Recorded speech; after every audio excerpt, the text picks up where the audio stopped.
Hey guys, it's great to have the three of us together to chat. Yeah, it's awesome. I've been a fan of both of your channels for years. Same here. It's an honour to be chatting with you guys. So, what have you guys been playing recently? I just started playing through Mass Effect again, in anticipation of the Legendary Edition coming out. Nice! I've been playing a lot of Apex Legends lately. The new season just started and it's really fun. I've been playing a lot of Hitman 3 recently. It's been great to finally see the conclusion to the World of Assassination trilogy. Oh yeah, Hitman 3 was amazing. The level design and replayability are off the charts. I haven't played it yet, but it's definitely on my list. So what's been your favourite video to make recently? I had a blast making my Teardown video. It's such a unique and creative game.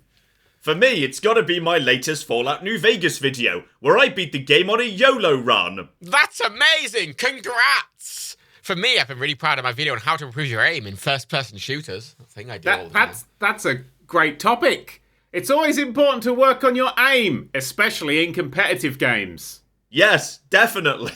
Well, it was great chatting with you guys. Keep up the amazing work on your channels. Same to you guys. It's been awesome chatting with you. Agreed. We should definitely do this again sometime. And scene. Hello, everybody, and welcome to the not ChatGPT written part of the PodCats.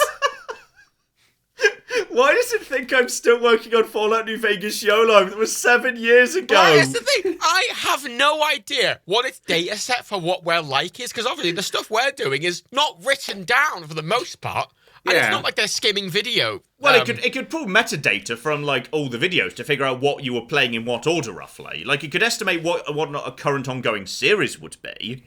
Well, like my Hitman 3 series. Any competent AI should be able to look at my channel and figure out, okay, it would be reasonable for that person to suggest, I'm working on the next episode of Oblivion. But it doesn't Google you. That's not what it does. It Googles you. Well, surely it should do. Like, that's like, surely it should. That's a fucking good starting point. On a computer going, oh shit. A lot of these data sets, right, a lot of them, the data set they're pulling from is sometimes years old. Could you tell? John, how was it playing through Mass Effect again in anticipation of the Legendary Edition coming out? Well, it was more recent than bloody Fallout New Vegas YOLO, so, it did quite well in that regard. Legendary Edition was only last year, wasn't it? No, it was like 3 years ago now, I'd say. No, it can't be. Yes, it definitely was. Hang on. I will say, I did. You know what I looked at the other day? You know, the first episode of the podcast we did? We recorded it. Okay, it was 2 years ago. Fine. I'll take 2 years. Admittedly, my sense of time was gone. I was talking about something yesterday. I'm like, this happened 5 years ago, and it happened too. Yeah. It's completely... Well, I'm going to actually... in 2 years, we'll be closer to 2050 than the year 2000. Yeah, right. And we're still no fucking sign of flying cars. Opening for... And honestly, if we did have flying cars, Elon would probably be the first to make them, so I'm not fucking getting in that but he'd thing. build, like, fucking sky tunnels for them to fly down, and it would just fucking... you're just in a tunnel in the sky. Everything's hovering, but you just don't know it. That's the thing sci-fi missed. Like, they say, in the future there's going to be flying cars, but it missed that they're going to routinely crash. Yeah. I mean, I wouldn't trust the average person with a regular car, let alone a flying car. Oh, shit, I was going to say, thanks to Lauren Smithy on the Nerdcube subreddit for asking ChatGPT there to write an episode of the podcast. I like that. A reference to the Nerdcube subreddit, it just feels very 2014, doesn't it? Yeah, that was also written down. This is ChatGPT 2, this whole next bit. Yeah. Sorry, one of the comments, Silent Bandit said, this reminds you of that Simpsons episode where Marge makes Itchy and Scratchy all nice. Lemonade, please. Anyway, I would never start the Hitman talk, so fuck that. Fuck AI, it's useless. It's true. I mean, I like the AI just because it made you talk about Hitman.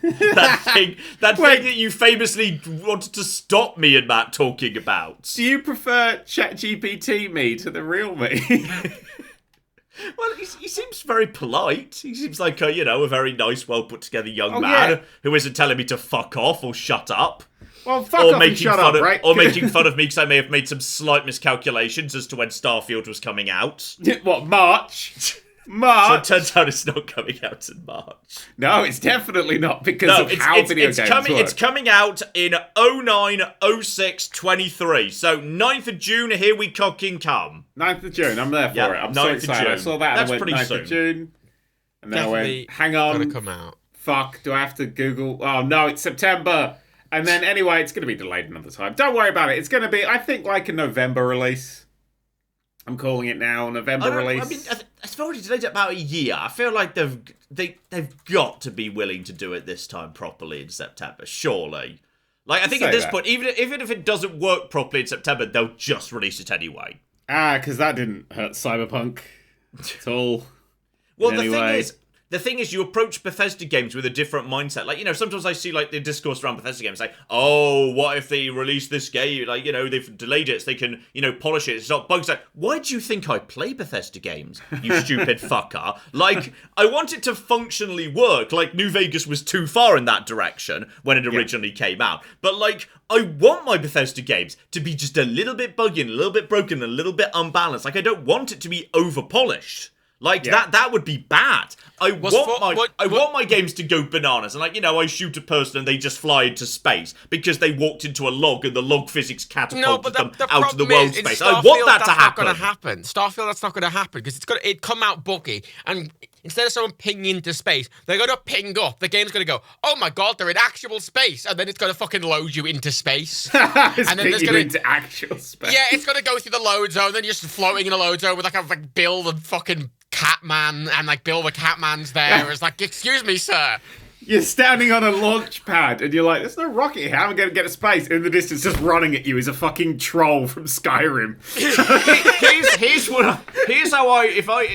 The thing that I'm going to make me realise that Starfield actually is my game of the year is going to be if I can basically manage to, like, push an NPC onto the front of my ship, get in my ship, see them out the window, then just take off and just fly to another planet and then just walk it up and down the front of a spaceship in front of, like, my little view window. And then I just land and they're on a new planet. And you can just deliver people from planet to planet by carrying them on the outside of your spaceship. If you can do something like that, then that. Yeah, it needs to be something like that. Or if you catapult someone into space, once they hit space, they just keep going and they can hit another planet. You just run into them on another planet. Shit like that will be, that's the level of buggy I want my Bethesda games to be. I don't want them to polish that out. I don't want them to patch it out. There's a reason they never patched out how the fucking giants catapult you into space in Skyrim. Because it was funny. Yeah.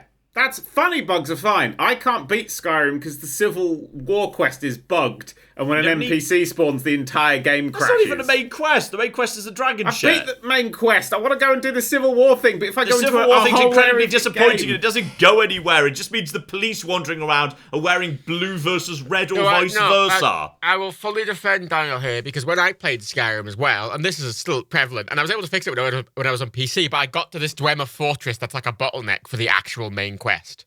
Yes. And there's supposed to be a guy dead in the lobby. I got the same thing, yeah. Yeah, and he's like, talk to the man. The guy hadn't spawned.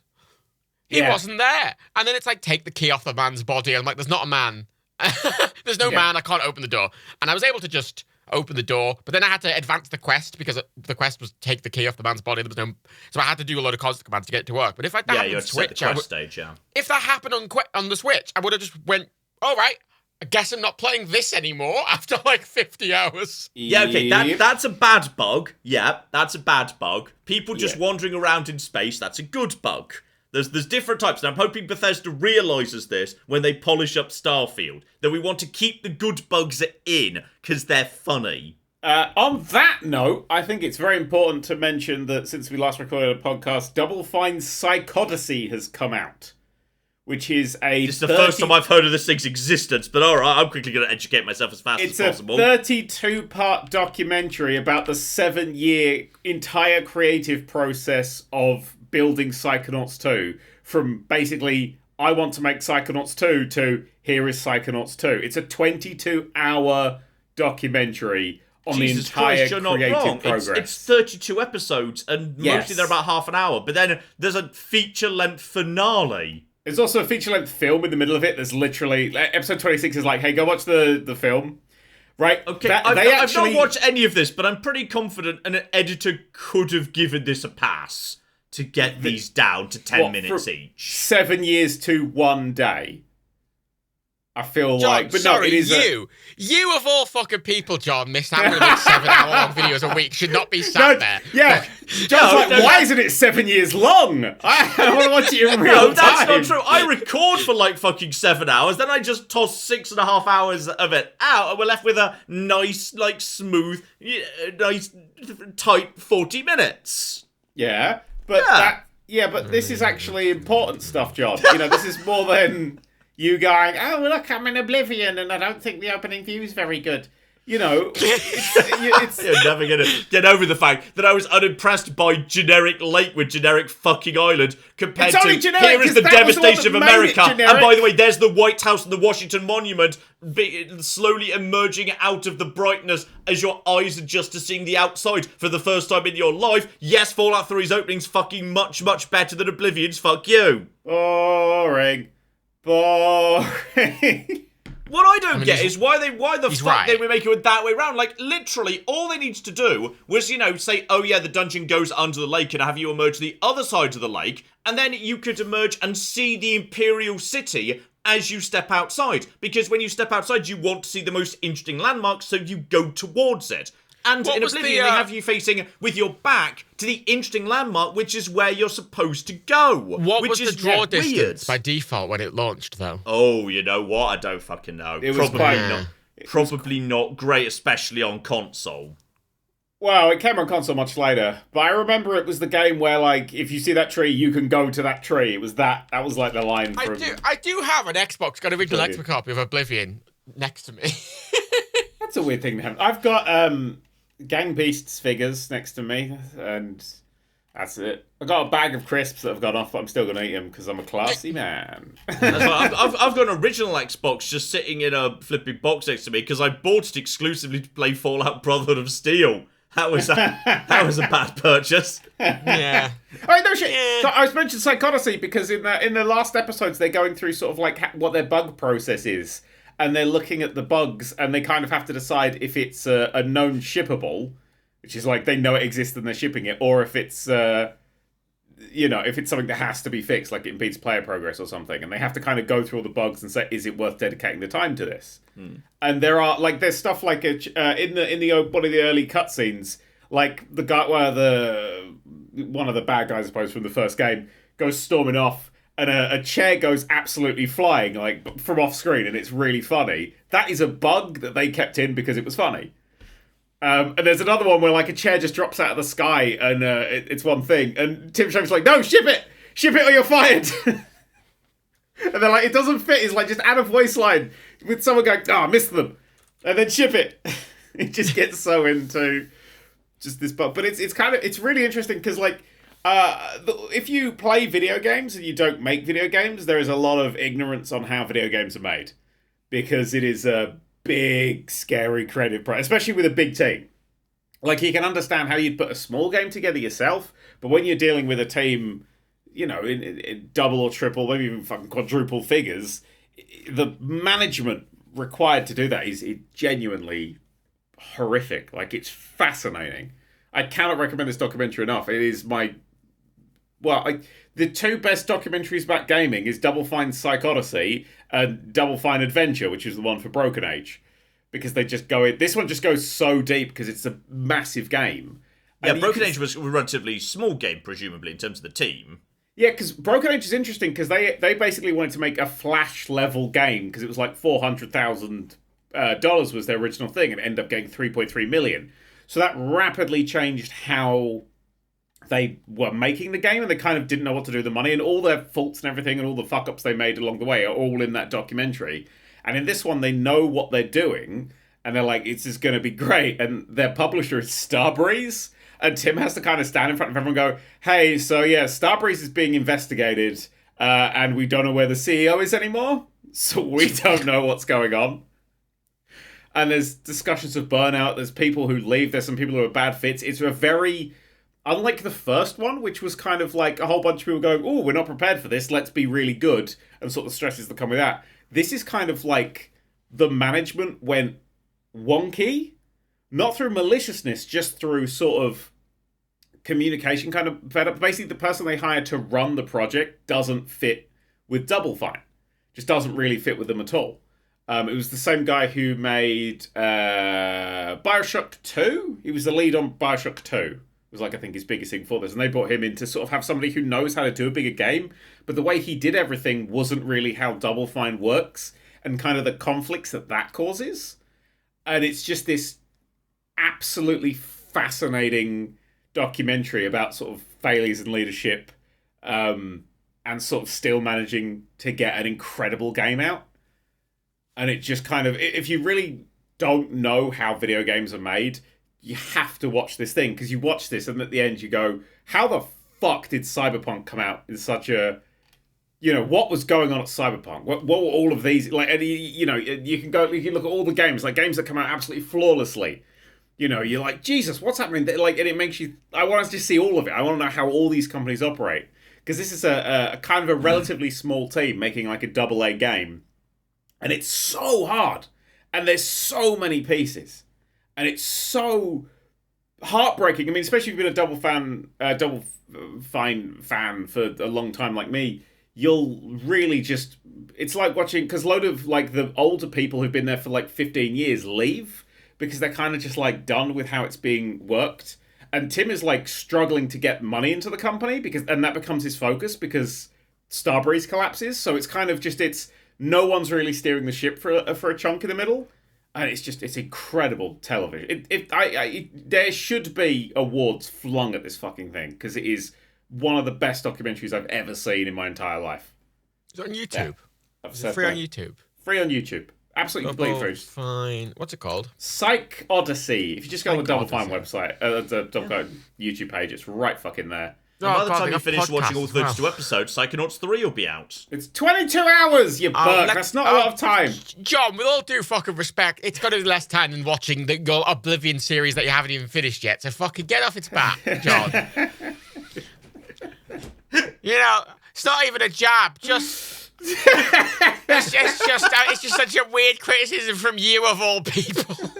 It's too long. Just feel like a documentary. John, the episodes are between 34 minutes and 47 minutes, which is your average video length. It's actually true, yes. The view count is about 30k views a video, which is about your average view amount. Bit less. But this is actually good. Oh, fuck, am I Tim Schafer in disguise? Oh, God, that'd be... That's why you've been eggs all these years. It's like Tim's like, I'm gonna run a YouTube channel instead. No one will know. Never seen Tim Schafer in the same room at the same time. I mean, I've been in the same... me and Tim Schafer did a book. Actually, it was just John. Actually, John, I actually think I have. Wait, when have I been in a room with Tim Schafer? EGX Rezzed. Oh, yeah! I don't think Tim would go to an EGX. No, he was at EGX Rezzed, because I remember, because before it came out and you were trying to, and I was trying to find out how the fuck to contact him. And it turns out it was just rugby tackling him in public. I found out he was at Give me your business card, you fucking twat! And I was trying to like talk to people, being like, is there any way I could just sit down? I just equally felt like just a random man turning up and be like, good evening, Tim. Yeah. Will you write a foreword for my boss's book? I feel like he'd say yes, though. I feel like he would. Yeah. Oh, by the way, I'm in the documentary. Well, chuff. Oh, did you get every that's week? Why we're spending so much time plugging the documentary. I see. I'm in it because I was watching it. Like I'm like talking to Tim at this point, and I know because like when Psychonauts 2 came out on launch day, you got an option for the different versions of the game. You can get Steam code or whatever code, and I got the one from Good Old Games because I'm like, it'll be DRM free. And I always prefer DRM-free versions of games. They last forever. So I got the code and I was like, well, if it's DRM-free, surely it'll work now. Because like the actual game's not going to go... Like they gave the codes out early, but the game was going to go live when everybody else got access to it. And I went, surely it'll just work now. And it did. So I was like the first person to be streaming it. And like Double Fine were in the chat being like, hey, how did you do this? What's going on? But also they're like chatting to me really supportive. They're like, oh, it's the thing. So that was, but on the launch party, you could briefly see that on the big screen that they have in their main conference room, you can see they're watching my stream, which I was very happy about. It's always nice with smaller indie games where the dev actually shows up into a stream of it. That's always lovely. I love that. So much. And when they get excited about it as well, they're like, oh my God, you're playing my game. What do you think? Tell me everything. I swear there's a dev for, I can't remember what game it was, but it was like a game that was like partially online, and they kind of came in and ended up fucking with the game repeatedly. Oh, it was the truck one. It was the exploding truck. Cluster truck. Exploding trucks. Yeah, they could just fuck with the game. It wasn't even they were in chat. It just appeared. It was like, "Hello, Nokia, we're watching you," and everything just started changing. And I was like, "What the fuck?" Excellent. That's slightly terrifying. Yeah, it was slightly terrifying, but I kind of loved it. No, I love shit like that. I think that's really fucking silly. Yeah, no, I love the. I get a Christmas card from Double Fine every year, which makes me so fucking happy. Well, loop-de-doo. It turns up every time after Christmas because it's coming from like fucking San Francisco. But I love they're the best people, and this is why I love them. That sheer transparency. Like if you watch this documentary, you're not gonna go, "Wow, they're all fuck." You know, you get those like really like highly editorialized. Everyone was a fucking saint. This project was flawless documentaries. This isn't one of those. This is fucking brutal. I mean, have you watched? Because are they? A no clip? Yeah.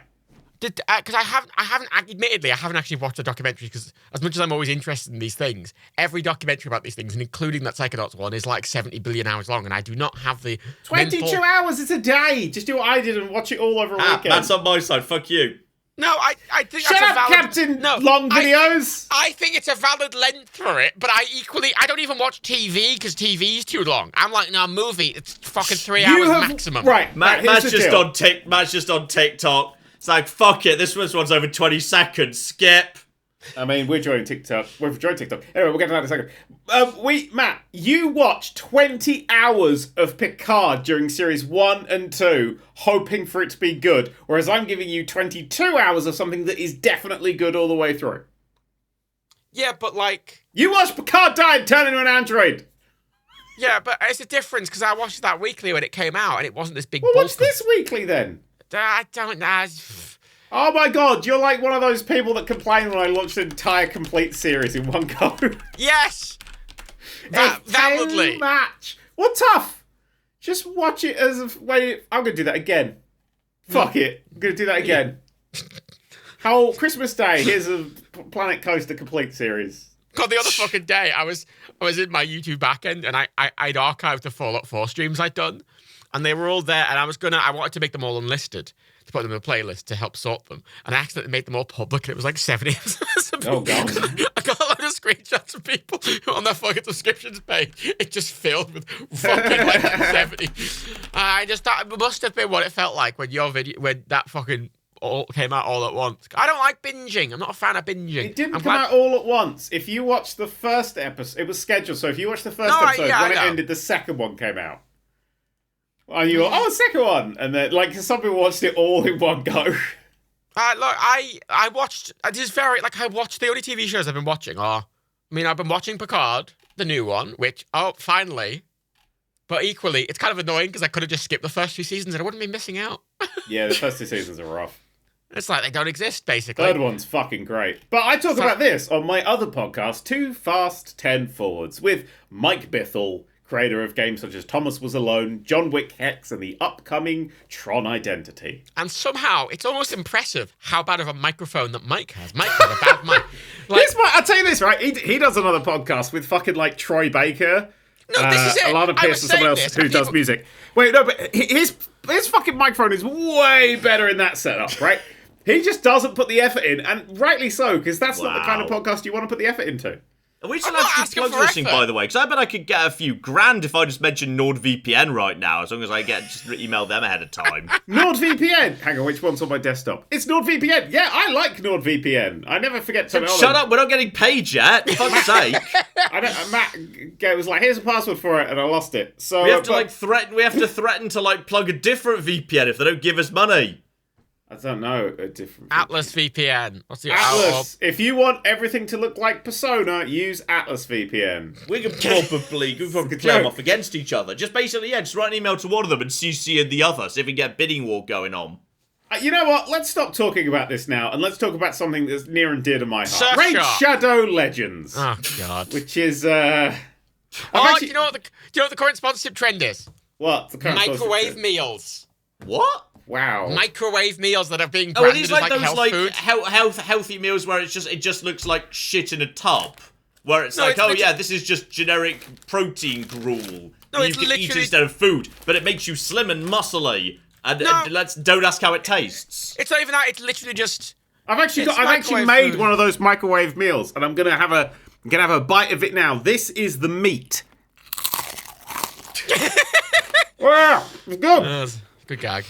You know what I'm sad about? These video game documentaries you're talking about, like, that all of them obviously come almost entirely from an era when we were already into we can patch games. So if we fuck it up, you know, if we want to, not saying everyone could be bothered, but if we want to, we can patch it later. Whereas I No. think possibly the more interesting era of game development was, okay, once the information's on the CD or on the cart, that's it. It's gone. If we fucked it, it's fucked forever. Which brings me to my favourite story that I'm never going to let them forget. Rockstar shipped an uncompletable game. In their early days, back when they were called DMA Design, they shipped Space Station Silicon Valley, and it could not be completed because the finished version that they sent to shops and all around the world did not have collision detection around one of the items you needed to collect to complete the game, which was why back in those days every game had secret, like, you know, combinations of buttons you could push on the start screen to open up levels or the final level or complete the game. They weren't there because, you know, that was just a culture thing. They were there because on the off chance the game broke, that you had to have a backup, which is why, and if, you know, they could just never announce them, or they could announce them years down the line. Like, years after it came out, Rare revealed that GoldenEye had button combinations you could press to unlock all the cheats, but they didn't need to bother releasing them earlier than that because the cheats worked correctly. GoldenEye was a well put together game, but they were all in back in those days. Like, every game had a huge number of complex cheat codes just in case it was broken. That's dev tools. That's how they accessed. That's how they tested and did dev tools to things. Like in the original Sonic, up, C, down, C, left, C, right, C, A, start, whatever the fuck it was, gives you access to dev tools, and you can swap Sonic out for different sprites like rings and the boxes and stuff and place them on the level and then play the level. And you could get you no-clip round everything and you can fly around everything. That's just in the base Sonic game. And back in those days, obviously, all PC games basically seemed to be constructed out of notepad files, so it was incredibly easy to mod. The modding scene was, can you go into a notepad file and change some numbers? Yes, I can. Brilliant. Now games are determined to, like, be shy and they're hiding behind little veils of file extensions. I don't know what the fuck they are. Oh, and, my like, modding is now God. complicated. You know what I fucking did last week? Right, my Windows installation died, but if we're going to just skim on all past all that, I had to reinstall Windows, and then the Xbox games folder that Windows makes for, like, Game Pass games, they encrypt, and you can't delete it. Cool. But I couldn't make it. I have no idea what the implication of that is. I'm not technical enough to know whether that's good. I don't know whether to say, great, that's really good, that's really reassuring, versus, oh no, you're fucked. Because what that means... What emotional response are you looking for here, Matt? No, it means on a new PC, right, where, like Steam, you just put it in the folder and it goes, there's all the games. And Steam goes, oh, there's all the games. Cool. Xbox, it goes, no, I can't use that drive at all, ever. I can't put games on that drive because there's already a folder there for games. And I went, okay, I'll just delete the folder. Windows does not delete the folder. You know what the solution to that actually genuinely was, after a lot of research? I had to install Linux! And then go into Linux and then delete the folder in Linux because Linux doesn't give a fuck. But Microsoft Windows does. And it was the stupidest goddamn workaround to a ridiculous... And I was doing this, and oh god, I hate modern gaming, I hate modern gaming. I will Sorting say operating systems to delete a folder, you know? that I've come across that, especially with like Flight Simulator and stuff, when it would just would not download and fuck that shit anyway. But I will say that PC games back in the day did used to get patches. PC games, yeah. Yeah, PC games, because you'd get the patch on a disc attached to the front of your favourite magazine. And if you were playing a game and there was a patch out for it, and you didn't have like access to the very early internet, you had to go and find out which magazine had the specific patch for your game on it. And I remember There's something very charming about that I do miss. Along with how generous demos used to be on gaming magazines. Well, on that fucking note, God, there's a good demo out. Whoa, I had some fun with the demo this week. Resident Evil 4. Oh, yep. I heard about this, yeah. Yeah. I want to go into it fresh, so I actually don't want to play the demo for that, because I want to go into that whole game completely fresh. Cool. So I actually avoided that demo, but I've heard good things. I'm glad I played the demo, because I'm definitely not buying the full game now. at all. It's because he's a pussy, not because it's bad. It's absolutely because I'm a pussy. That is, I'm not gonna take that. It's horrifying. It's like legitimately a horror game now. Like, the only thing I will say, I don't want to spoil too much, John, but the first shack you go into, you know, where there's like a dude in a room and then you go upstairs. I've seen like that first trailer. Now there's like a dark underground basement or something, right? Yeah, and there's just loads. It's all been expanded, and then the other bits have been shrunk that didn't quite work. It's been very interestingly changed. I like them doing that. I'd rather have that than remake. just a remaster, because there's no point to remaster, because the game aged perfectly fine. It was still completely playable. Like, I don't know how I'm going to feel about it, because I like the fact that, you know, it's basically like, you know, a completely different take on it. I liked, say, the Resident Evil 2 remaster. I thought that was brilliant. Like, I do like a bit of psychological horror. This sounds like it might be maybe a bit much for me, potentially. We'll see. But, like, I liked Resident Evil 4 being a big, dumb, campy adventure. Yes. And I'm kind of sad that that's gone, and I don't know whether that means the magic's not gonna, you know, strike twice. It's not gone. I'm gonna say this now. It's absolutely not gone. Also, it's so what you're saying is it's a terrifying, horrifying, gory nightmare that's also a campy, fun adventure.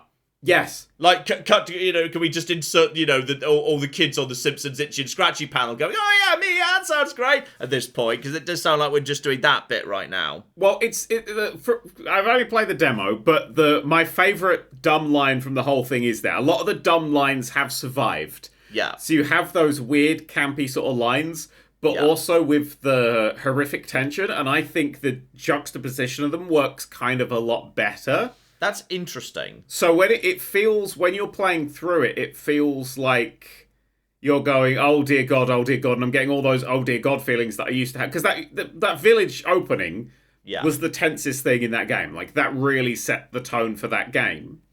And the way that that still feels exactly the same. But then when everybody leaves, he goes, where'd everybody go? Bingo? And you're like, what year is this? Oh, the bingo line survived. The bingo line survived. It got a cheer from chat when I hit it.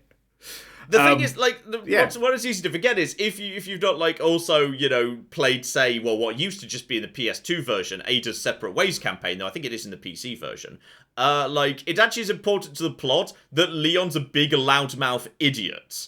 Because part of the entire plot of the game is Ada basically is helping you because she spotted that Leon's a giant human wrecking ball who just likes drawing a huge amount of attention to himself, and thus she kind of follows him around because he's very useful for drawing all the aggro at him so that she can sneak around to the shadows because he's a giant dumb wrecking ball of attention.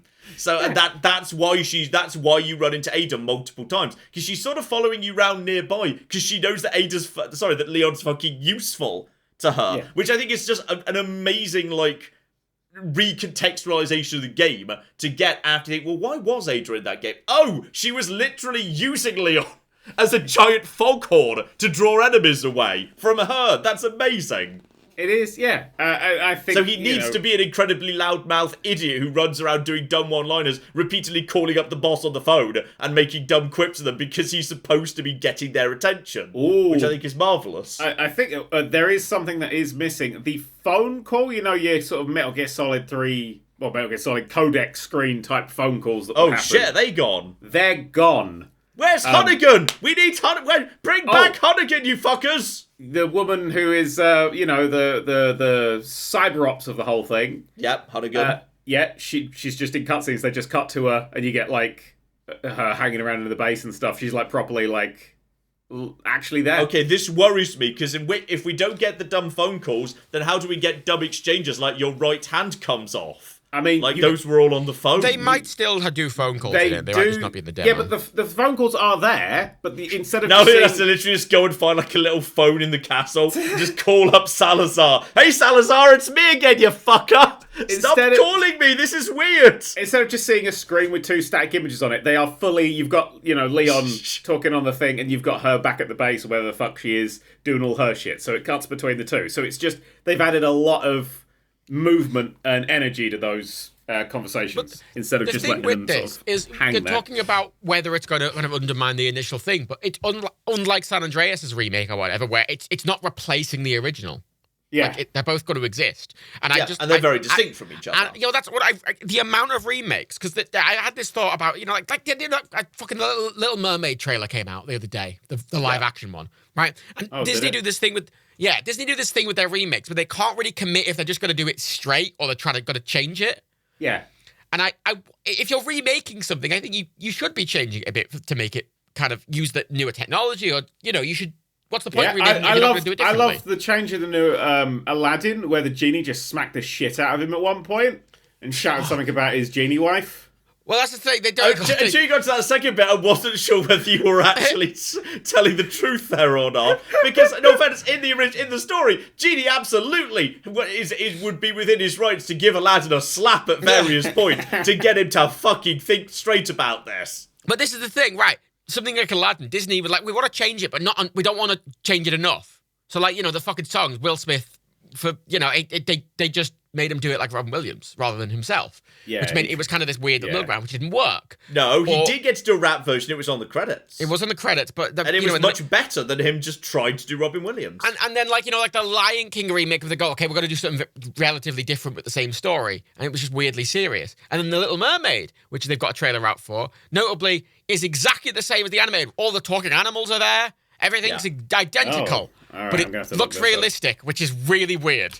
Yeah, it's got that same thing where, just like the Lion King, animals can't emote, but like crabs are notoriously, realistic crabs struggle to emote. Yeah. So I feel like the Lion King had the same problem where realistic big cats cannot emote as well as cartoon big cats. They sing in The Little Mermaid. It's actually a musical, unlike the Lion King, which they got all the songs. But this is what I mean. Like, when we're talking about Resident Evil 4, I think they're remaking it in the perfect way. Because if you're remaking something, you should change it a bit.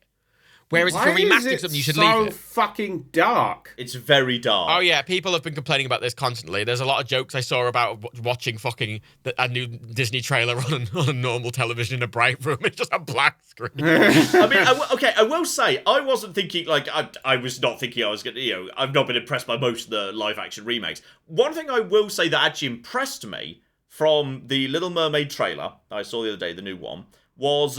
the actress who's playing Ariel, I don't know her name off the top of my head. Like, I will say, I think she's done a really good job with her physical performance, like, getting across that sort of slightly naive, ditzy, innocent energy that Ariel is animated with in the original. I think, like, you actually look at her physical motions and you kind of... I am actually reminded of the way Ariel is animated. I think it looks like it's a really...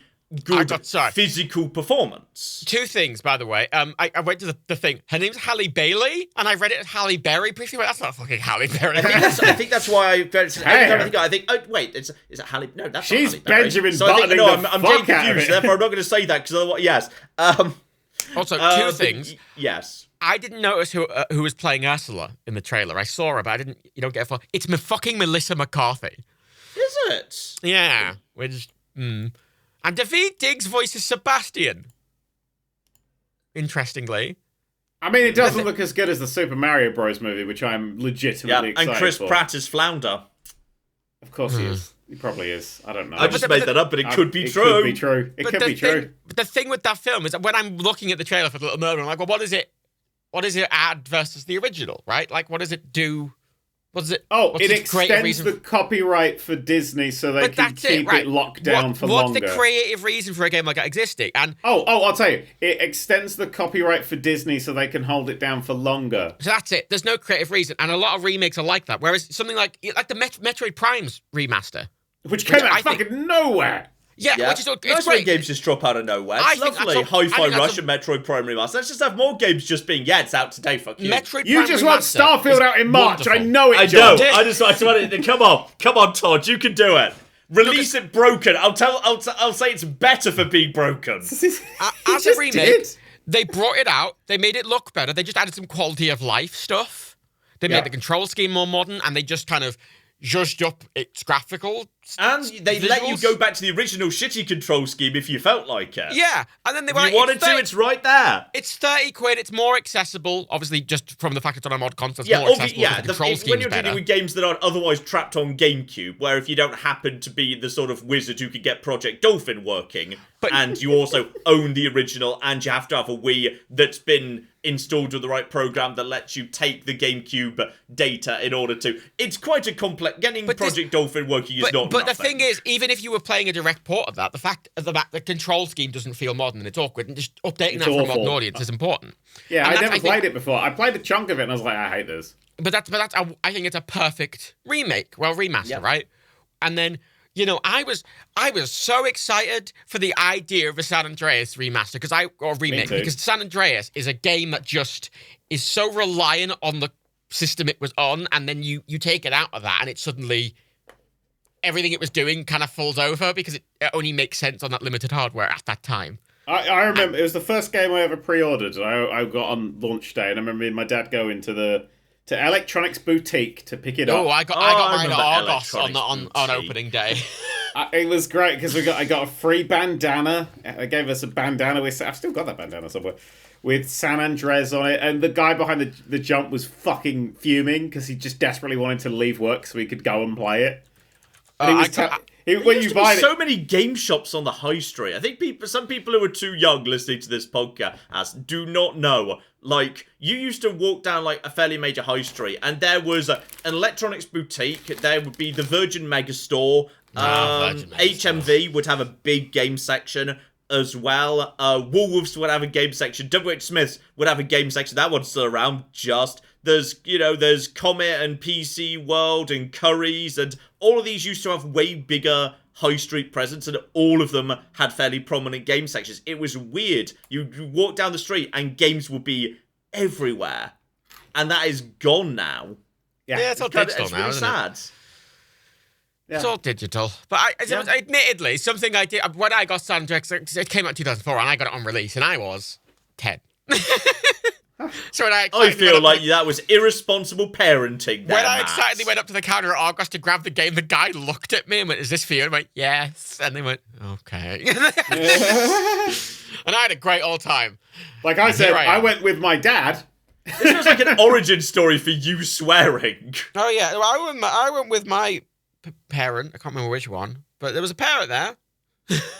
I was 14 when I first played Vice City. That was my first one.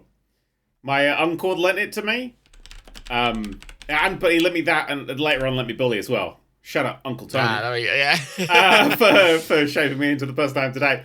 But my dad would just sit with me whenever I played any games or watched any films that were above my age rating, so we could discuss anything that came up that I didn't understand or was, add context to things. That is responsible parenting. My parents were very busy. Yeah. Also, my dad really wanted to play Grand Theft Auto. That's fair. That's great. That's really responsible parenting. And parenting that shows an interest in your interest. That's really cool. I mean, my dad is a gaming YouTuber and a vlogger and, all the shit that he does. Yeah. Probably wasn't in 2004. Oh, no, he was.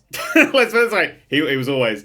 I've got, ZX Spectrum we had set up in our house because we got a Sega Mega Drive on really close to release as well. Because my dad's a bit of a gaming nerd.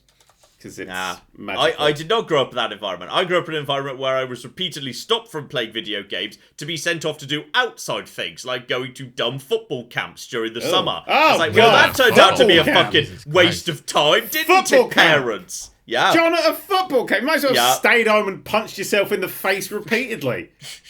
What was football camp like? Tell me about football camp. In stark contrast, hang on, I'm going to get some popcorn. This is nowhere near as exciting as it sounds. This wasn't like I was sent off to the football enclosure where I stayed for 2 months in football boarding school. It was just that's very southern, really. It was just, literally go during the day you got picked up by your parents at the end of the day. Like, it wasn't there was no camping or staying over or shit like that. It was just, you went and played football during the day because your parents wanted you to get exercise. That was it. Where did the camp come from? Huh? Well, because, I think that's what it was called. I think that was just the name of the program. But there's no camp. You didn't camp. No, but like it was camp in the sense of it was a program. It was That's a not what program. camp So you went like is. every A day, camp a is certain you number of days stay a week. there. Camp is- Camp is that you it's a stay. camp. That's the whole Yeah. point of a camp. That's the word camp. It's like, oh, it's a hotel, but you only go there for breakfast. It's like, well, it's not a hotel if it's... Well, yes, people do just go to hotels to use the restaurants. There's John, restaurants John. in hotels. Yeah, but if that's John, the John. hotel, it's not a Just use the hotel. restaurant in the If evening. it doesn't have rooms you can sleep in, it's not a hotel, is it? John, Well, I no, have, but that I have doesn't a mean you have question. to use it as a hotel. John, Yes. are you sure it wasn't football for the camp? And your parents were trying to straighten you out a little bit? Was it one of those fucking... It was the 90s, John. Was it a kick the gay away it's very camp? Was it 90s just... sounding, isn't it? It was literally just my parents wanted me to go outside and get some fresh air and play less video games it just- program. it feels Okay, like- that was literally it. No. Like, I'm sorry that your popcorn's gone cold because you're underwhelmed by this story. It's gonna be... It's But like as it the turns out, my world's parents managed to present cheapest- just let me play more video games. No, something I quite enjoy is we've had Cheapest 3 different conversion experiences. 3 different experiences with video games growing up, and all of us have ended up in basically the same place anyway, so it didn't really make a difference. That's not true at all. You're an underling. John's alright. I'm the king. I wrote a book. Okay. You have written a book? Well, actually, Matt, Yeah. you have written a book. Yeah, but you've written one book about video games. Now you're diversifying into non-video game books, you fucking traitor. That's true. I will be back to the video game books at some point. I know what the next couple of books are going to be, and one of them will be a video gamey book. Mm-hmm. Ooh, that's a tease. I've not said that out loud before. Oh, well, I mean, yeah. there's like, you always have 7,000 things in the back burner anyway at any given time, so I My don't think back you could say burner is- literally anything, and it would be At the true. moment, I don't have a back burner. I'm just Paradox. Like, that is Yeah, I my know you fucking are. life at the moment, trying to get that... Oh, I had an awful fucking mistake I spotted on the most recent pass. Oh, fun. I was like, there's a character talk, and I'm like, didn't they leave the room earlier? And I'm like, shit! Novels. This is why I don't want to do that. It's Because I hard. think I would explode. It's hard to do. I'm like, oh yeah, they left the room. Completely out of nowhere, by the way, but just because, when we discuss stuff, I very quickly look it up to make sure I have the right information tag. I quite enjoyed that one of the 3 headline writers of Grand Theft Auto San Andreas was DJ Pooh, who chose to use and keep the stage name DJ Pooh, when his name could have been literally anything else, because it's a stage name. As in Pooh. Yes. DJ Yes. Pooh. Yes, he's a Chinese lad. He's quite popular over there now. But the thing is, his real name apparently is Mark Jordan. It's like you could have had. Also, you could take any name that wasn't DJ Pooh. No, Like, DJ so Pooh's a many great names name. you could take that aren't DJ Pooh. Jeez. His real Like name's all Winnie. of them. He just goes home. The 3 writers of He Grand Theft goes Auto San home. Andreas: Dan Houser, James Worrell, and DJ Pooh. He goes home and there's just like a pig and a tiger there hanging out. And an owl next door. And he's like, hi lads. Just starts I think he's quite a eating big deal. honey He's and produced shit. albums for Snoop Dogg, Ice Cube, Oh. and Tupac. That's in the Yeah. public domain now. What's in the What? public domain? The first Winnie the Pooh novel is in public domain now. Yeah, so that's why we get all those fucking someone threw horror together films, a yeah. horror film that had very little to do with Winnie the Pooh very quickly. Well, it's the actual TV stuff and the movie stuff. That's all still in the copyrights. It's just the book and the base characters. yes, but- you can't have your Pooh wearing like a red jumper, and if he shows any like favor towards honey, Disney are gonna fucking knock your door down with a sledgehammer. Oh, but yeah, as you know, long as that's not the case, as long Disney as he's are like fucking wearing sat there, as long as he's raring wearing to a blue jumper and he's into marmalade, then you're fine. Whoa, you're getting into fucking Paddington's territory now, boy. Paddington's Paddington's gonna just come and fucking fuck comes you in through the window with a knife. No, he just mauls Motherfucker, you say about marmalade. I mean, maybe that was the original story of Cocaine Bear. He's into raspberry jam. My version of Winnie the Pooh is into raspberry jam and wears a blue jumper. He's legally distinct. By the way, just a side note, you know that Cocaine Bear film? No, Yes. oh yeah. By all accounts, sounds quite fun. No, it doesn't. Do you know who fucking directed that? Yes. Steven Spielberg. Elizabeth Banks! Yep. Like, It's true. Do you know That's such why? why? Because the police raided our house looking for cocaine and there was a bear off its tits and the guy was like, it's for a film, and then had to commit.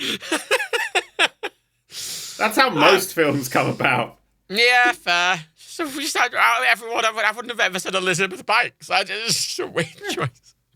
Well, no, you can do it. I believe in it. But back to the Sorry, original Matt. point. Sorry. Just as a point, Matt doesn't know this. Women can be directors now. We've allowed it. Oh my god.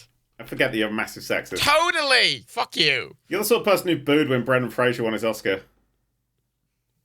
Yeah, Why? I heard it. Matt sent me text message being like, "Oh, look at this fat piece of useless shit. I hate Brendan Fraser." That's Matt. Oh, do I? Yeah. You'd like Everything Everywhere All at Once, Daniel. You really would. I'm literally not watching I've it until I not finish seen my it, but book. I want to see No, it. I know. Not watching No. until I've read my book. I kind of watched it. It was like, oh, you'd like this, and I'm watching it, and I'm like, oh.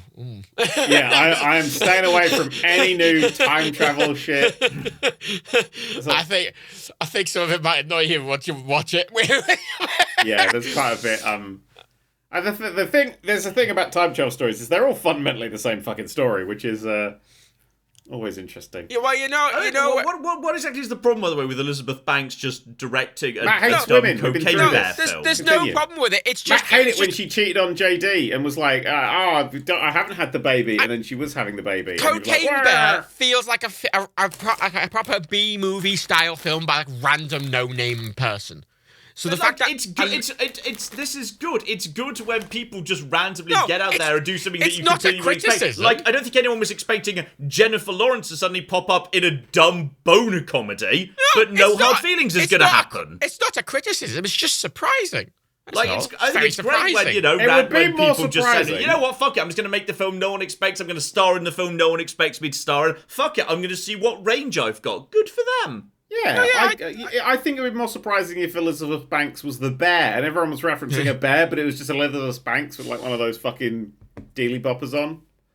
Dealy boppers. Yeah.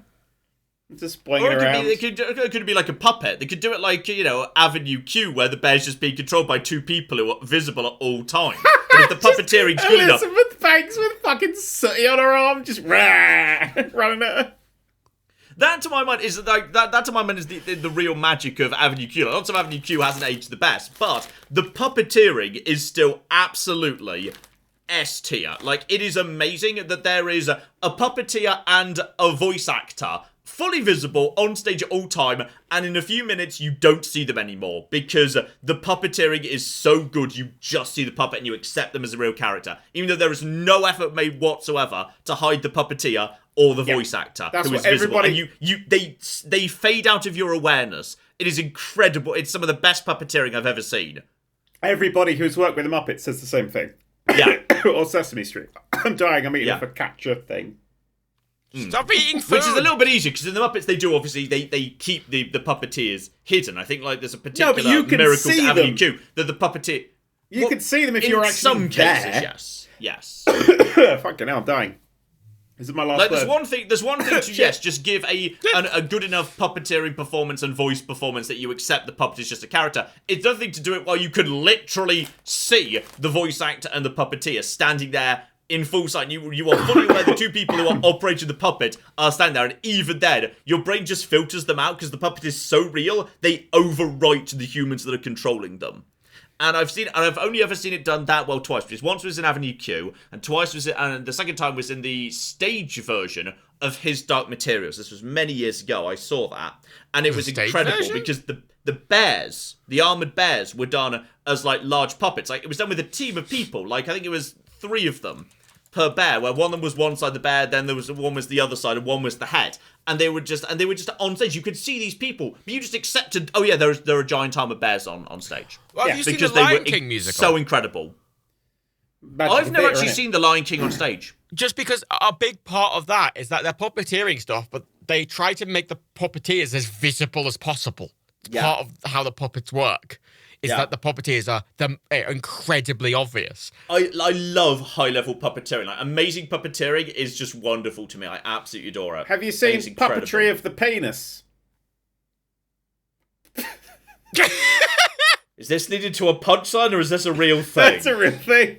It's a real thing. I don't want to Google this, but I'm going to. It's a real... You're going to see some penises. It's a show I'd be about surprised if I people didn't, to be manipulating their honest. penises on stage to make shapes. as far as I could tell. Right. It was my old oh, hang on, you've sent me. That's Pumbaa. That's terrifying. No, but look at the puppeteer. Like, they make them really obvious. Matt sent the photo for the. Pumbaa Timon. I mean, for this audio-only podcast. The static version is kind of terrifying. Like, I'm sure it's an amazing spectacle when it's moving, but when you just see a picture, it looks like something out of a horror film. I mean, I think that's the bus stop where I used to get my bus from. Always was advertising local theatre, and one time Puppetry of the Penis turned up. Sorry. Always. It was always. I don't know what was supposed to be there. I'm surprised it was able to have ads on for any length of time. They're not becoming graffiti or smashed. Oh, it was covered in graffiti smash. Behind that's the thing. Like, if you're advertising Puppetry of the Penis and there's already cocks on it, the vandals come up and says, "Oh, I'm going to draw a dick of this." Oh, it's already there. I guess we'll go and find something else to draw a dick on. It's unvandalizable because it's come pre-dicked. You can't draw a giant dick and balls on it because it's already there. I just remember staring at this poster that said "Puppetry of the Penis," and I was so like, "What the fuck does that mean?" I legitimately missed my bus. It drove past because I'm just there, there's the undiagnosed ADHD child. Maybe I need to go. Maybe I need to go to football camp. Get some fresh air, Daniel. Oh my god! I went to the Wikipedia page for Puppetry of the Penis, and the image for it is. I mean, that is it the penis? The puppets in the dicks. I mean, it's both surprising, but not at the same time. The best one I found is I found an image from the open casting call, which is just a circle of men with their cocks out doing their best to form interesting shapes with them in order to in order to become part of the show. Which is the creators describe this as genital origami. The tricks include the Big Mac, the Loch Ness Monster, the wristwatch, the Pelican, the Eiffel Tower, the hamburger, the bulldog, the windsurfer, and others. The show consists of approximately 45 genital manipulations, accompanied by sound effects and comedic narration. That's amazing. Just gonna send you the casting call photo. Oh God! Why? This is a regular chat for everybody who comes on this. Okay, sorry, I'll delete that. Mike's gonna come on here. Mike Bickle. I'm so sorry, Tim Schafer. They're all gonna come on here. Oh, Tim's not here. Who's the fuck's here? Fucking Mike's I'm just here. deleted that so Tim Schafer doesn't show up and there's just a group of men standing around in a circle with their cocks out. You might get the wrong idea. Leave it, John. Put it in. Let everyone see it. Oh my God! I'm nearly gonna have to ban you from my Discord just for sharing inappropriate materials. That is, oh Jesus! What other fucking podcast has just randomly one person's like, "Hey, look at these guys circle jerking," and it's got a link to Reddit. It's clearly not. What you can see is that the guy in the middle who's in blue is clearly showing off some penis puppets. I can't see the image anymore. You deleted it, John. I can't see the image. You gotta put it back. Okay, well, I'll put it back and then I'll delete it after I'm done. But I want you to just pay attention to the fact that the guy in the centre in blue is clearly doing some penis puppetry, and everyone else is looking really closely at his cock and is attempting to recreate the penis puppet pose. Just look at it. You can see that they're all trying to recreate this. Some of these guys are looking at their own cocks being like, "Oh, can I do that? Oh, that's interesting." And they're all working. Some of them are trying to pay attention to him. Some of them are paying attention to their own cocks. It's like an interesting Renaissance painting. I just like that within fucking 4 minutes of each other. It's that picture of Timon and Pumbaa. Just a circle jerk. Also, I do enjoy that the two guys in the front clearly were less comfortable being close to each other, but some of the guys in the back, they're like, "Yeah, fuck it, I don't care. I don't care if I'm sat next to someone else who's also fondling their junk. That's fine. It's not a problem." But you can see there's a different level of comfort with getting your junk out around another guy in this room. I'm just going to say this now, John. Yes. When you send an unsolicited dick pic, it's supposed to be of your penis, not a random group of other people's penises.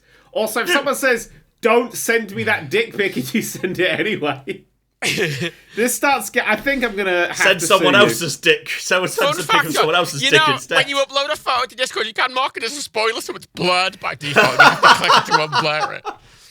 Please, Please. I've deleted it again, alright? Oh, no, don't worry. The penis. Look, you're the one who brought up puppetry of the penis. This is your All fault. I've ever seen. I was talking about a really good stage adaptation about the seminal work His Dark Materials. And you're like, hey, have you ever seen puppetry of the penis? You're the one who started this, you fucker. Okay, I know. I've only ever seen a poster. I was talking about the artistry of puppetry in various stage show I've seen. You're the one who lowered the tone, not me. So, Oh, what are you saying? the tone? Penis manipulation isn't art, John? Yeah, excuse me. This is high art. It's too much for my poor little povo brain. In fact, if the art gets too high, it can't be shown on TV before 10 p.m. Admittedly, I don't think that can be shown on TV at all. I must admit. Oh no, they can get Channel 4 gets away with a lot of I don't like Channel 4's that like just puts anything on these days.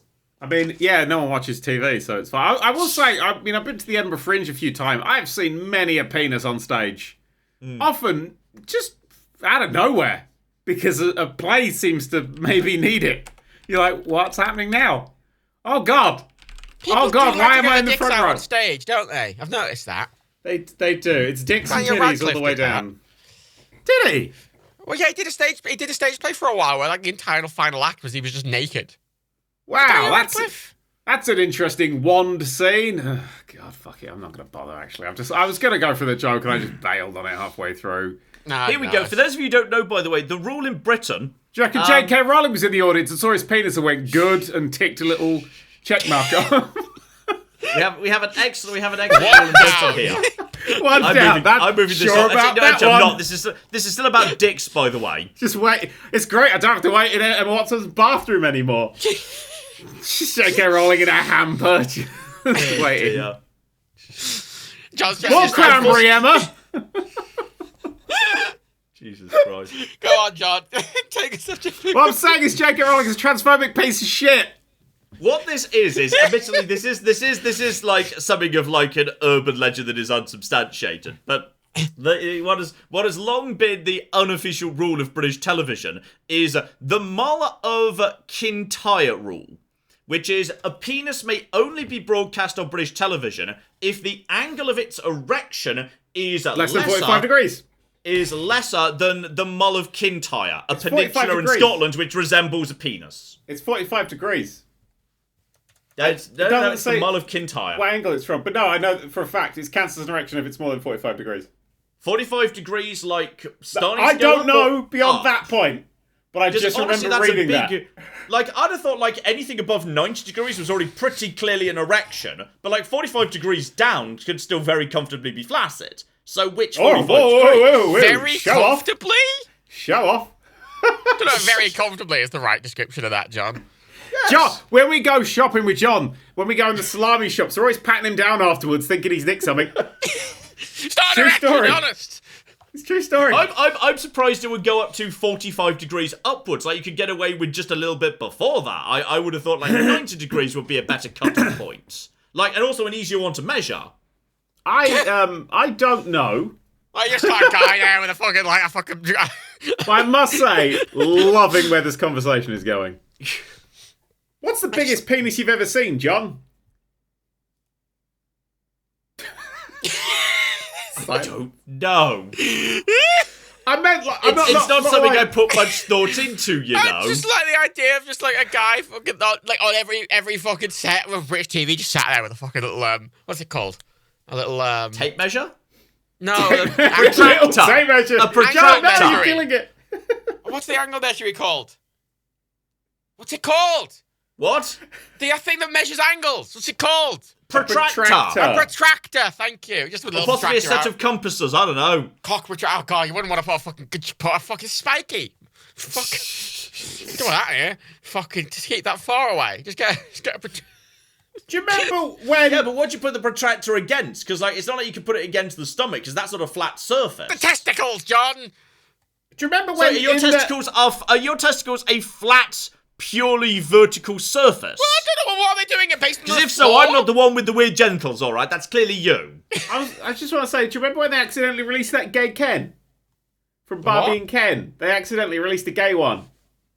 We accidentally released a gay one. They released Did they put two Kens in a box instead of Barbie and Ken or something? No, they released a Ken that's called like Magic Earring Ken or something. And he's like, it's quite clearly a gay man, and it's beautiful. But they had to recall it because it had quite a few of the sort of, like, it has a chain with a ring on it, but it's kind of, at the time, people like gay men used to wear cock rings during the rave scene, and he has that, and there's just a lot of sort of very gay imagery.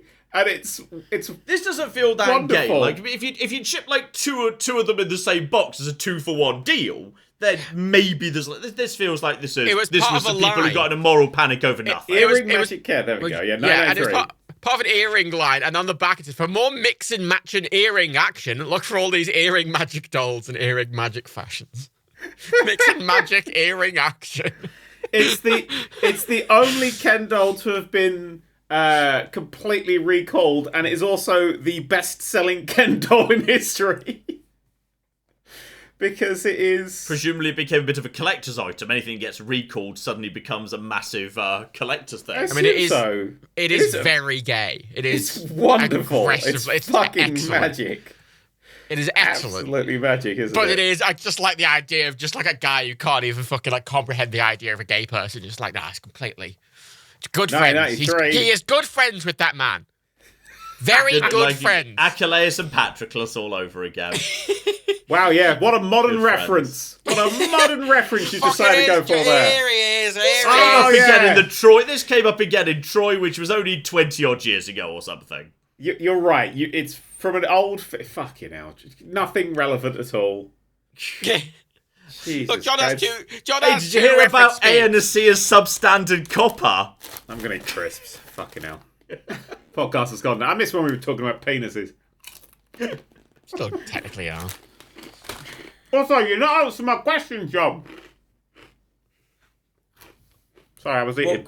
What question? What's the biggest dick you've ever seen? I have an answer. I have no clue. This is not something I spent a huge amount of time thinking about. No, I know my answer. Yeah. I saw a blue whale dick. Amazing answer. That's a good swerve answer. Love it. Swerve. How's that swerve? It's not swerve. We didn't say human. That's true. That is got the biggest dicks in the world. Was this at the Natural History Museum? Yeah, that Dicks of the World exhibit. I can't remember specifically where it was, but I have seen one. A fossilised wood exhibit. On the blue whale penis Wikipedia. On the blue whale page Wikipedia, there is a... Oh, my God. You just said the blue whale penis Wikipedia. Yeah, the blue whale penises have their own Wikipedia page. Yeah, that's the cover. Oh, I see. You're allowed... I see. Matt's allowed to put dicks in the chat, is he? That's just the tip. Matt's allowed to put dicks in the chat. The dried tip of a blue whale penis. It's not a dick. It's a fucking... just the tip, man. This is going to be the best episode. Yeah, that is definitely a large 2.5 meters in length on average. I think I've seen a bigger dick. With a singular ejaculation, estimated to be about 35 US pints. Like, what's a US pint versus a UK pint? 29 imperial pints. It's just for fuck's sake. Less alcohol content. Or 17 litres for those who use, Jesus, real... how many different fucking pints are there in the world? This is why America. Metric is the best. Could you imagine... The problem here's the thing. I have a confusing relationship with this because, like, if you say to me, like, "Hey, should we make things make sense and be metric?" I'd be like, "Yes, 100%, let's do it." And then the fucking moment anyone starts taking down all the signs and putting up kilometers, I was like, "Whoa, what the fuck are you doing? You didn't say anything about miles. We get to keep miles and miles per hour, right? That's no, Monkey Paw, what have you done?" I've been slowly retraining my brain to working kilometers. Wait, hang on, a litre of milk? No, that's wrong! How fucking dare you! That's what you want to buy things in litres and everything. Look, I want to go over to them. I love the metric system with the following 27 exceptions, which must be imperial. Can I ask a question? Does a scuba suit work in whale cum? Because there's always people like swimming underneath them and shit. If that thing fires off a load, I wonder if that's actually like the breathing apparatus will clog up or something. Jesus Christ. I'm not really sure what the viscosity of whale cum is. Well, hang on, aren't Could you scuba Google suits that for me? complete? Isn't surely the whole point is they've got to be airtight and they're running on a sealed air supply, Well, so logically, yes. Bubbles come out, don't they? That's what the bit I'm worried about might get clogged up, and then you'll get, like, the air won't be able to escape. You know what? That's well thought out, actually. You Yeah. put more thought into this whale cum scenario than I thought. A line that could be only said on the podcast. Matt's googling the viscosity of This whale is cum. actually true. Like, at some point, like, in the future, America and China end up fighting a war at the bottom of the Pacific Ocean for, like, who gets to control the awakening Cthulhu or something. Like, will they develop, like, weapons where they can fire, like, blobs of glue at each other's, like, scuba exhaust pipes or whatever they're called? Yes. So, like, to cause them to, like, gum up and shit. Didn't the American army, like, try to train dolphins? Yeah. Suicide dolphins, But basically. they trained, they were like, look, it's a submarine, you go towards that, and then they blow them up, but it would only go towards the American submarines, because that's the ones they taught them to notice. Yeah. Because dolphins are smart, and they're like, oh, that's not the kind of submarine.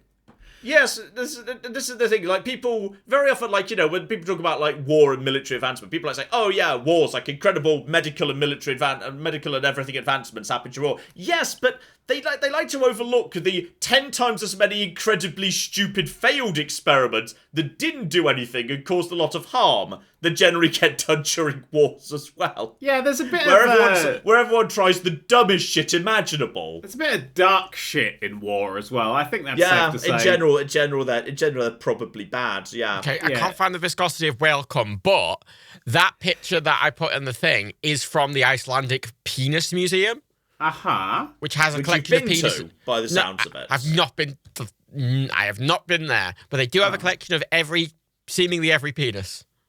Mine? They have What? I wonder where it went. What? Just Of every every animal, species? all the different animal All of penises. them? Well, a lot of them. Well, they Ooh, can't possibly. They have their lampshades are made out of bull scrotums. Sorry, have you accidentally found a place that's spawned out of an episode of South Park? This does admittedly sound like you've stumbled across like a fetish site and you think it's a legitimate museum. It's Well, they some do sort have of... a So, look, what's the difference, right, between somebody who collects loads of penises and ball sacks and makes exhibits and scrotums out of it, and a psychopath? In I'm not 2011, seeing a lot of difference here. In Is it just 2011, okay, Matt, invite there are people almost to come 9 round? million species on this planet, alright? They don't have every cock. Well, no, they they don't don't even have have every- 1% of those They have cocks. 300 penises. Oh, so they More don't than even... me. I've only got the 3. It's the world's largest display of penises. I mean, what more do you... Look, right, in 2011... Sorry, I'm sorry. Just to be clear, you just said, I'd like to quote, they've got every penis. And what they actually have is 0.0003% of penises. Also, It's a you lot said of it was the world's largest collection of penises, but I've seen the Conservative Party in... Hang on, I'll do another one. I've seen those January 6 riots. Hang on, I'll do another one. I've seen those anti-vaxxers doing protests. God, it's so many jokes. So much setup. John, you The do world's one. largest display of penises. And they've only got 0. You know what? Actually, I'm being unfair. There are 8.7 million species, but not all of them have got cocks. Okay, That's hang true. on. How true. many animals have cocks? Steady on, J.K. Rowling. Okay. Quickly, to the penis Wikipedia page. Does the penis Wikipedia page have a picture of a penis on it? It's several. Actually, what I Can I quite ask a like question? is that those weird, like, curly penises the ducks have are actually pseudo-penises officially. I have a question. Okay, I've jumped ship to pseudo-penis. Do you reckon if in the real world you saw the person who was the Wikipedia penis, do you reckon you'd, like, recognise them? No! Obviously not! You just see you just see a person, you're like, alright, I can see that. Oh no, this is fascinating. A pseudopenis is any structure found in an animal that, while superficially appearing to be a penis, is derived from a different developmental path. Mm. Huh. Interesting. They got a donation of a human penis in 2011.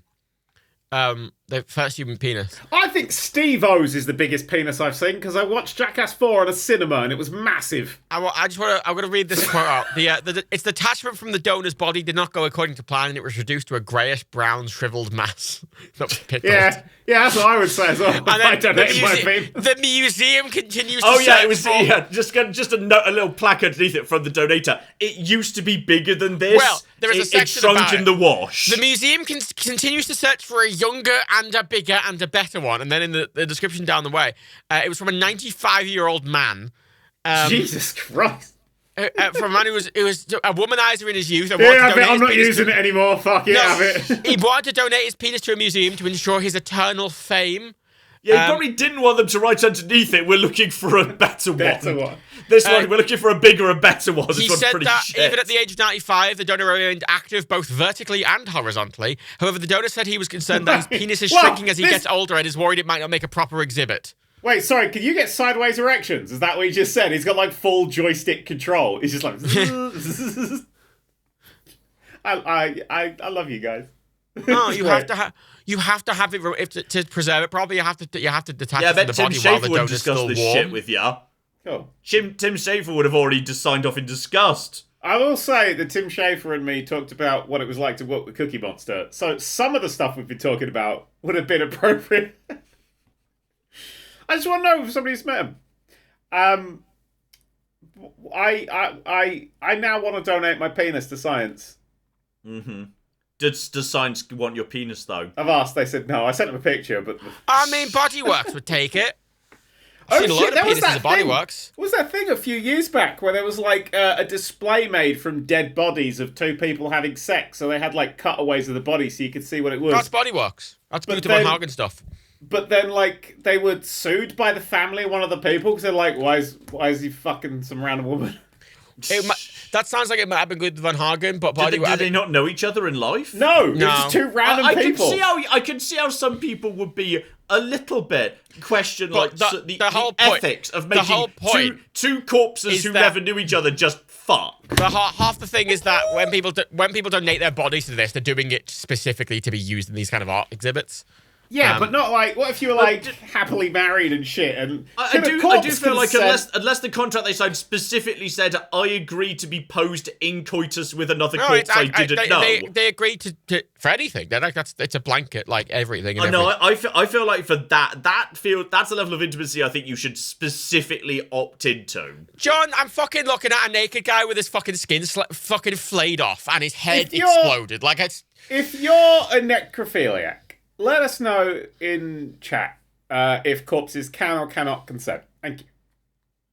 Well, they pre-consented, didn't they? I don't think that's how consent works. You can't. Well, you said you would. Oh, that's yeah, not, but if that's not how that works. If I have a heart donor thing. I think sex just lives in its own specific category where you can't just give an overall consent to everything and thus assume sexual shit. Sexual shit lives in its own protected bubble where you've got to actually very specifically consent to that. Yeah, but separately. Not a lot of people like the sexual shit. That is definitely something. In this context, it's specifically... No, in any context, even if it's corpses. Before you shit on someone. Christ, this is the worst ethics class ever. Please ask before you shit upon another person. That's really important. Nobody likes to go to Brown Town without knowing they bought a ticket. All right, I've learned this lesson the hard way multiple times, both as the shitter and the shitty. I mean, the whole point of those exhibitions is to show bodies in every format. So you see, they're playing tennis. What are they doing? They're playing golf. They're having sex. No, the whole point of those exhibits is so weirdos can make money and good for them. Yeah. Look, in conclusion, all we need to do is make the American pint 10% bigger and the British pint 10% smaller, and they'll be the same. Job done. I'm fiddling with a fidget cube right now, and I agree with John. Use the metric system. Yeah, but the thing is, no, I can't deal with it. Like, I can't. Like, you get used to it. Trust me. What do I do? Like, do I walk into a pub and ask for a half litre of something? Oh, here he is. Here's the Brexit. I'm bloody Europe. Crash out my pants away. I'm sorry. Look, I want my miles. I want my points. I want to keep still them. can buy pints. God, the fucking everyone was like, "Oh, pints can't exist now." Yeah, you still buy a pint. It's just You just, the actual thing that they're selling it as. Just for a quick, easy guide. Imperial money. Boo. Imperial roads. Yay. Boo. Imperial healthcare. Boo. Imperial liquids. Yay. Imperial leather. The thing is, John, if you order a pint, they're just going to give you something that's 568 milliliters. Yeah. But you don't have to ask for 568 milliliters. You ask for a pint. Yeah, but then what do I do? Okay, but in your fucking dystopia, do I then have to order a half litre, in which case I'm getting less, or a litre, in which case that's a dumb amount of beer? You order a pint. Not in your world, where you've banned us. There's this amazing thing about numbers, right? In that you can make them whatever number you want them to be. So if you want to have a pint's worth of liquid, you can still sell a pint's worth of liquid that is 568. Sorry, you're expecting people to walk into the pub and order 568 millilitres of beer, please? No, they go in and they order a pint. I've done that. I'm not going to lie, I've done that. You can still ask for a pint of liquid as like a thing you order. Look, I just think I'm very aggressively in favour of some imperial things and some metric things. Stick with the mixed system. Yeah, that always like works our well. mixed system, not American pints, British pints, because they're bigger. I've asked for a 568 milliliter pint of lemonade. Fuck stones and fucking. Wait, not 5 milliliters. Just give me all the lemonade. Well, fuck stones and pounds, though. Fuck me. I've done that because my friend was working behind the jump and I wanted to annoy them. I mean, it is that your argument, John, is exactly what every Brexiteer is like, oh, bloody Europe, we can't order pints. You can order pints. John, what do you think about the bendiness of bananas? Oh, we're back to penises again. Oh, for fuck's sake. I don't know. I'll have to measure it against the Scottish Peninsula to see how I feel about it. Bloody Cavendish bananas. I want fucking, what were they called? What were the original bananas called? Fuck. Banana types. If I report the penis message, would it just be reported to you, or would it be reported to Discord? It'd be reported to actual Discord, so don't. And they probably won't know that's a penis. They'd probably be alright with that. It's not, it's a whale penis. What's deleted? I deleted it. Why? I've got the power! Also, I'm going to do this. Bam. There goes that shitty Timon and Pumbaa picture. Disgusting. I can't believe you've gone mad with power. I'm going to delete John. Hang on, wait. There is a chat specifically for the channel we have as well, I just noticed. If you click the voice channel, don't block John. You won't be able to hear him. Don't block me. You can't hear him. You won't be able to hear him. Who? Don't know if I've actually been blocked or not. Can you actually hear Daniel? Is John talking? I can hear Dan, yeah. Okay, so what are we going to talk about next, Matt? Oh my fucking God, Daniel. What? This is Dan. Absolutely. I don't care if it's a bit or not. It's annoying. I'm just typing into the fucking chat right now. I don't know what's happening on the other side of this conversation, but it's, by the way, really this good. reminds me. I went. Matt, can you hear me? Of course I can hear you. I went on ChatGPT. Wait, can Dan not? Is Dan? I don't know whether Dan can hear me. No, I don't know if he's doing a bit or not. But you know I'm just what? gonna. Fuck it. Who cares? Me and you can just have a more intelligent conversation without him. And at the start of the thing, I went on ChatGPT and I asked it to write a channel update video for all three of us separately, just to see what information it had. Oh, amazing! Yeah. And on your channel, John, I'll have to unmute John if you want me. I could hear you the whole time. That was funny. Of course. Obviously. Yeah. For John, it was like, thanks for sticking around, supporting me, blah, blah, news, the updates. I've been trying to mix things up on the channel with new series and different types of content. I'm playing lots of indie games, trying out new genres I haven't covered before. At the same time, I haven't forgotten my roots. I'm still doing plenty of classic Fallout content as well. I've got some exciting new projects in the works for that, including a new modded playthrough of New Vegas, I think you'll like, which I guess is technically true. I've been doing more live... Honestly, it's nailed it. I've been doing more live streams lately, and that's been a lot of fun. Finally, I'm open to suggestions. It's vaguely that. And then the Nerd Cube one, I adore, because the first thing it does is apologizes for the lack of content. As you may know, it's been a bit quiet lately in terms of new content. This is because we're taking time to reassess our goals and figure out the direction we want to take the channel in. And then it promotes live streams, and then says we're going to be experimenting with videos. And then my one clearly we try this experimental thing where I actually make videos. But my one clearly has nothing to go on, because it's like, I'm gonna make Among Us videos. It's just, it has nothing to go on. Outside of the fact I'm clearly related to gaming in some way. But for you two, it's clear. I don't know. I don't know what the data says, but I did that earlier. So it seems to have done a really good job figuring me out. That sounds perfectly feasible. Did you see that Tom Scott video about ChatGPT? Yeah. No, I didn't. He just asked it to write him a really specific bit of code, and it just did. No, he didn't. He asked it to solve a problem, and it wrote the code. Yeah, it wasn't perfect, but it was like most of the way there, which is amazing. Yeah, it's a parlor trick, isn't it? It's just but it's a working fun out what the parlor next trick. letter is. Well, he said that, but I don't know. There was but parlor tricks are great. Like close-up magic is wonderful. You have access to ChatGPT. Yeah. Do I? Right. Here is what I want you to put in, Matt, and I would like you to read it. Okay. I would like to hear the story of the time that many a true nerd, Nerdcubed, and Mataphobia launched their own version of Puppetry of the Penis. Nerdcubed, Mataphobia. What was it again? I'd rather hear the story of when all three of us went to football camp. The story of how many true nerd, Nerdcubed, and Mataphobia. Say what? I was listening. The story of many true nerd, Nerdcubed, and Mataphobia. Yes. Send us to football camp. And what else? As they launch their own theatrical production of Puppetry of the Penis. God. Theatrical production.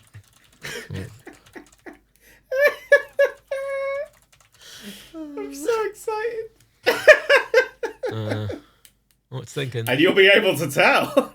This is the only acceptable use for this sort of thing. Just coming up with completely dumb shit. Yeah. Just coming up with random dumb shit that has no value whatsoever. That's an acceptable use of AI. That's a good noise. Read it. Read it.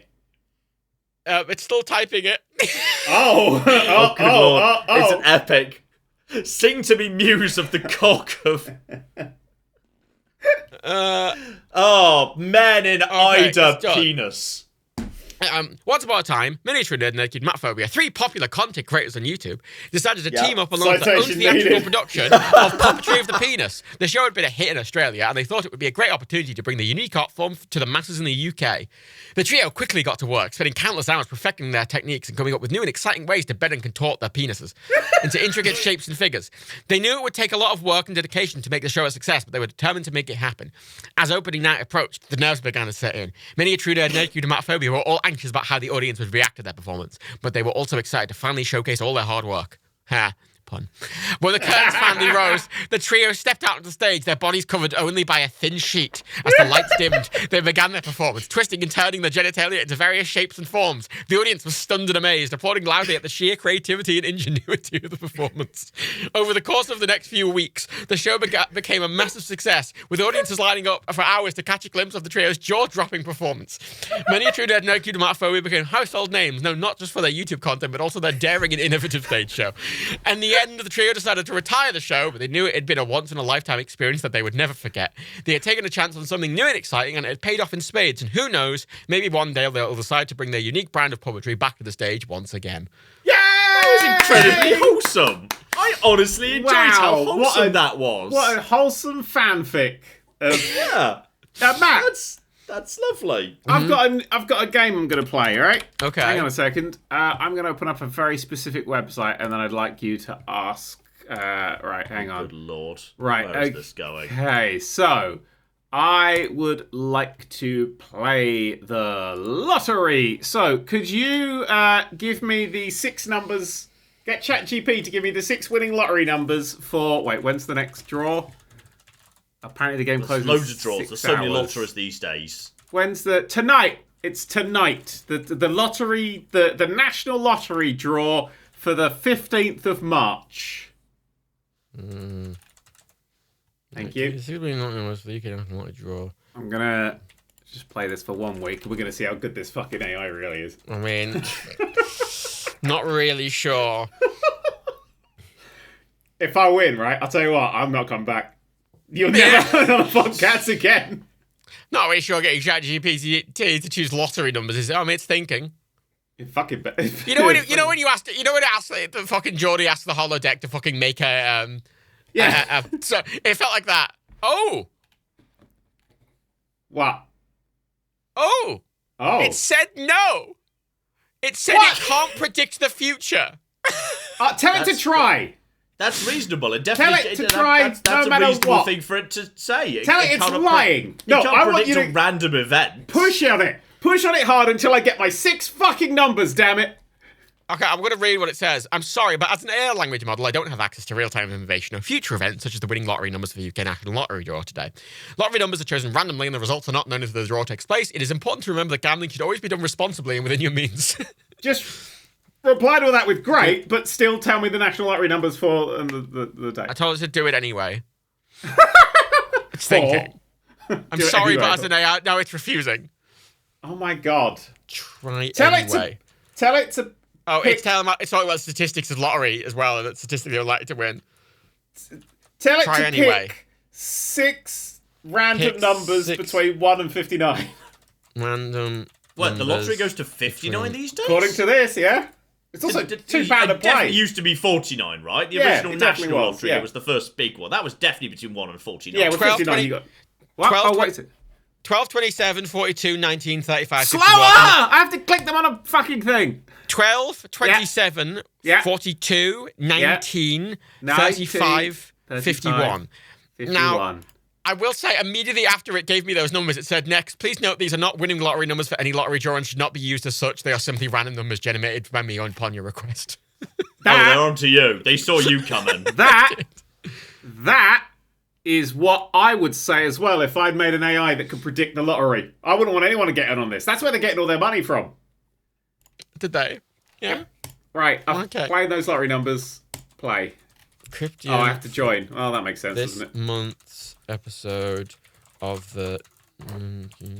Wait, could you, Lot. Matt? Can we ask ChatGPT to describe all 3 of our perfect partners, and see what comes up? Because Ooh. we'll see how accurate it is. Me and John will be the litmus test, and then we'll see what it says for you. You know, This it's like a sounds- fucking yeah. sponge. How do you sign into the lottery? What's the lottery? There's too many lotteries. Oh! Sorry, I asked it to write a description for this month's podcast. But my favourite thing, I said, write a description for this month's episode of the Nerky Mania Trio podcast. And I went, welcome to this month's episode of the Nerky Mania Trio podcast. In this episode, Dan and Johnny. Dan and Johnny. Johnny! Love it. You got Johnny that name called you after. Johnny. You got that name just because you're so scared of STDs. You wore a condom during our puppetry of the penis performance. So you got Wait, the name Johnny. Wait, what do you want me to do with it? Sorry. Asked to describe my perfect partner. Okay. Describe. Yep. Like And then romantic- you, I think on the partner. plus side, I believe last month we discussed a lot of video games. Do you want me to I say think romantic we're not partner? discussing them Do you at want all me to say this- romantic partner or sexual partner or life partner? romantic partner. Life partner. Yeah, life partner's nice. Yeah, Life life partner's a good summary. Yeah. Okay, describe Nerdcube's perfect life partner. Oh, what's thinking? He's thinking. I think honestly, AI is just kind of neat. Yeah. I just think it's quite novel. I mean, my favorite Twitch stream at the moment is infinite AI generated steamed hams variation. Oh, God, after yeah. you tweeted that, I watched it for like an hour. It's so fucking honest to God. The best one I saw was it was caused by a Balrog, and then when Superintendent Chalmers tried to leave, Skinner called him back to explain more about how he was keeping the Balrog chained in his basement. Like he tried to leave and Skinner wouldn't let him. He actually stopped him to tell him more about how he kept the Balrog trapped, which I thought was lovely. And one of the one that stuck in the memory was they added a whole extra bit to the end of the opening where Skinner and Superintendent Chalmers indicated that they'd been discussing a secret project on the phone that they wanted to discuss further. And I was deeply disappointed that didn't show up again in any of the subsequent scenes. Oh, I see. it's Well, my yeah, favorite one is the doesn't one matter. where it cuts to Skinner in the kitchen, and it's just him going fuck, fuck, fuck, fuck, fuck, fuck, fuck. Why, devil? Why? I'd like to say I've forgotten what the numbers were. I've made an account on the lottery website, Oh, for fuck's but sake. I've forgotten the numbers. I've remembered 4, 12, 19, 35, and 51, but I can't remember the other 2. Hang on, Scroll up. 12, 27, 42, 19, 35. Again, slower. I'll put them in the chat. 12, 27, 42. How'd I forget that? Okay, thank you. Good. Thank you. All right, I'm going to win the lottery now. Nerdcubed, whose real name is Daniel Hardcastle, has not publicly shared specific details about his ideal life partner, which I think is untrue. As a content creator and gamer, he values humor, creativity, and intelligence, so it's possible those qualities may be important to him in a life partner as well. In general, it's important to remember that everyone's ideal partner is unique and subjective. Yeah, it's true.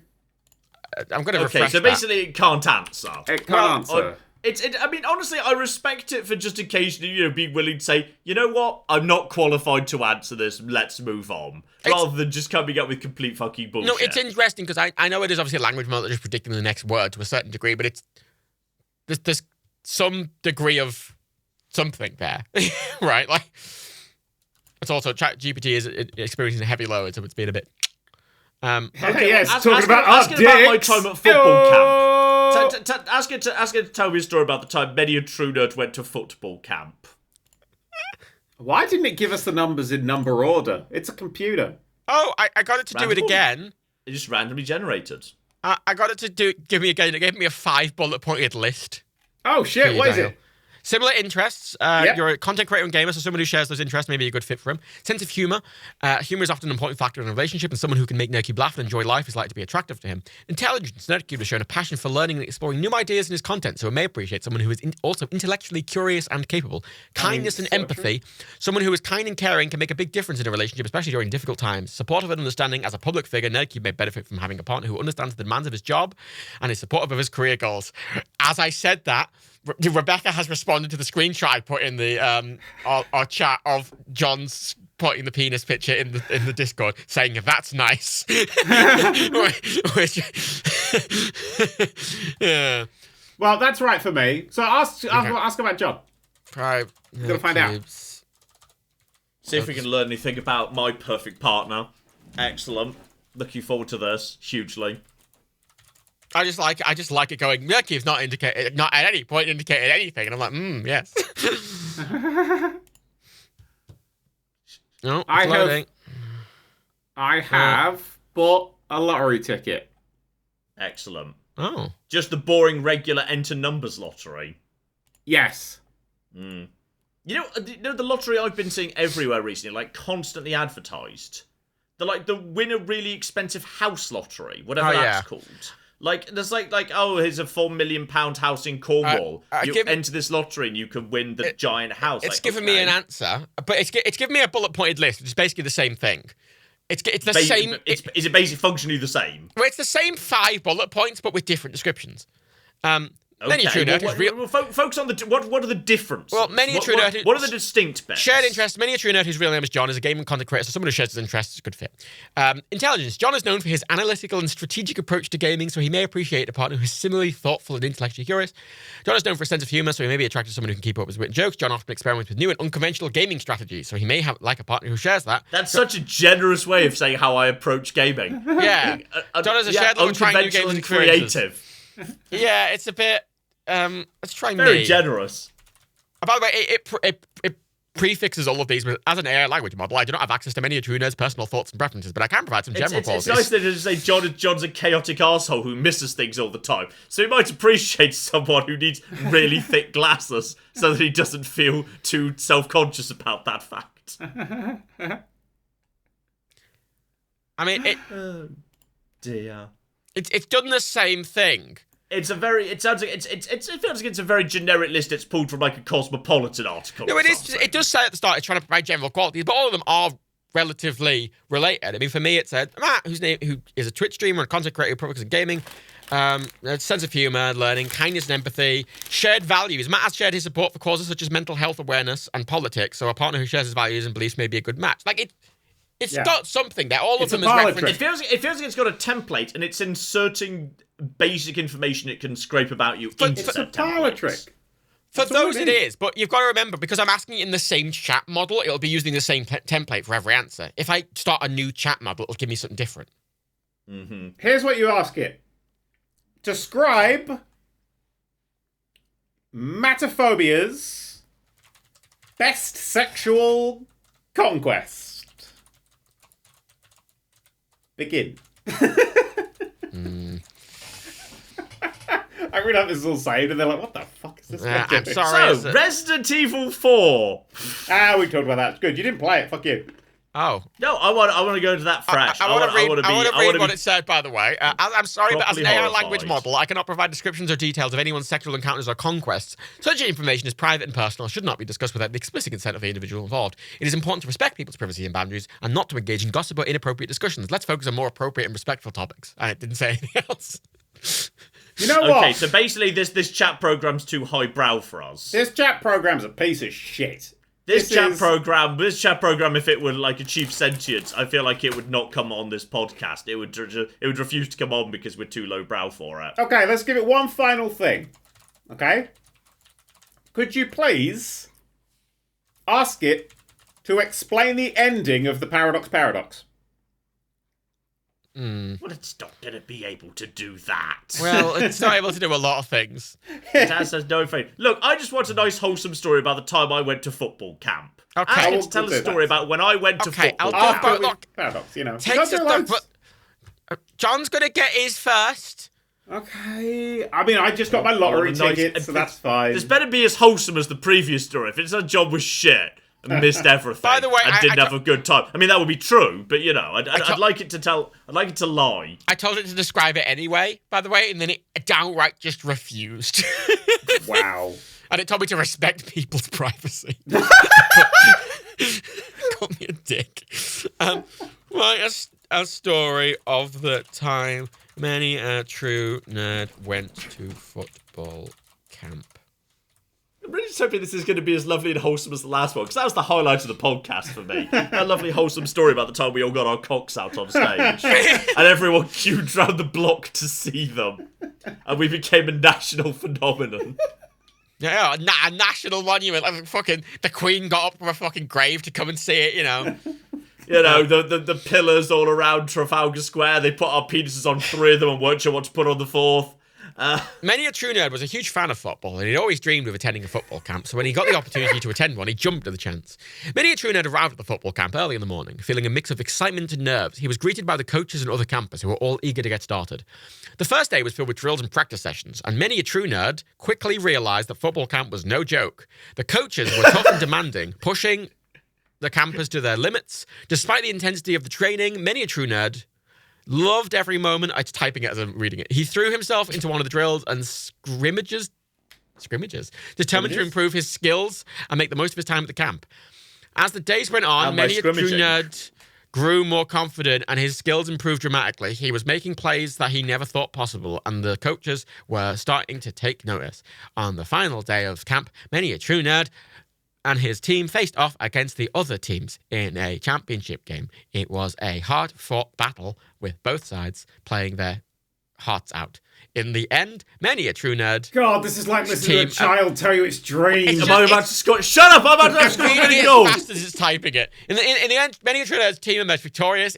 Thanks in large part to many a true nerd's impressive performance on the field. He'd come a long way since the He's got start his of camp. dick out. And he felt proud of all that he had accomplished. As the camp came to a close, many a true nerd said goodbye to his new friends and coaches, feeling grateful for the experience. He knew that he had gained a new level of skill and confidence, and he couldn't wait to see where his love of football would take him next. Wow. Finn. That's lovely, but what I'm curious about now is it seems to like only be able to write stories where, if you have to tell a story, where the story ends really positively. Okay, here's So my I'm curious, story. Matt. What if happens if you ask it to tell Yeah. you a story where basically the story is clearly set up for failure, where you're asking it to attempt an impossible Okay, thing? Matt. Okay, so tell us the story of the time many a true nerd died in childbirth. Well, no, here's No. the thing. No, here's the thing. I right? meant something more like No, built how- a rocket to how go this- to the moon. How this works, for example, if it wrote that story, I could then reply to it and go, rewrite that story, but more depressing. Or rewrite that story with a joke Okay. ending, or rewrite that story. Okay, Oh, yeah, you could, then you could- rewrite John's just football rewrite the story. football story, but Yeah. sadder. Yeah, sadder make and this more story tragic. I want it more sadder and more tragic. tragic. Tragic make is the make word. the football story More sadder and more tragic. And Rewrite then, that story, but more once it's tragic. done the story, send that again. And then when it's done the story, send that again. And when it's done the story, send that again. And then read that one. I just wanted to come up with a sadder story now. But I'm curious how sad it's it all gets. very. Oh, everything's fine. Is it just No I decide I conflict. don't like football? Okay, Do my legs get broken? The first 2 paragraphs are the same about you being excited to go to football camp. You were arriving early in the morning. You were excited and you met all the campers, right? You're just gonna Then- lose the match. Oh, Despite shit, your but best now she efforts, gets you were not real. making the process that he had hoped. For the other campers were more skilled and experienced. Many a true nerd felt he was constantly falling behind. This is more realistic right here. As the days went on, many a true nerd grew increasingly frustrated and disheartened. He was putting in all of his effort, but it seemed like he was never going to catch up. I wasn't. I was wishing I was back home with my video games. But, fine. On the final day of camp, many a true nerd and his team faced off against the other teams in a championship game. Many a true nerd was determined to coach what he was capable of, but everything went wrong. During the game, many a true nerd suffered a severe injury. He was rushed to hospital Oh, no. with a doctor's... You were the tub. I was the tub. You were the tub. Oh no. That's all I heard. You were the tub. where he would... I was the tub. The story was too good. Wait, have I gone? That's died from how Oh, for God's sake. breathtaking this Why? Oscar-winning That was the one story the chat is. program's got Matt. Oh, no. Oh What? no. That's been- I was the oh. tub. You were the top. What were you the top? Wait. It's just. I was the top. You know what's happened? What? Matt's Hello? computer has just exploded and killed him. Oh no, he's someone fine. froze. It's fine. I was reading. I was the No. tub of what? You were the tub of what? That's as far as we got. You were the tub. Were you the tub of... You're the top. You... What? That's as far as you got. You said that you were the tub, and then it cut off. You were the... There was a championship Oh, match. What the happened to the championship match, Many a was Matt? determined to show the coaches what he was capable of, but everything went wrong. During the game, many a true nerd suffered a severe injury. He was rushed to hospital, where the doctors shit. told him he would never be able to play football again. Many a true nerd was devastated. Football has been his passion, his dream, and now it was gone forever. He felt like his life had been shattered, and he couldn't see a way forward. In the weeks and months that Jesus followed, many a Christ. true nerd struggled to come to terms with his injury. He felt like he had lost a part of himself, and he struggled to find a new passion or purpose in life. Eventually, many a true nerd was able to move on, but he never forgot the pain of losing his dream. He learned to accept his limitations and find new ways to express himself, but he always wondered what might have been if he had never attended that fateful football camp.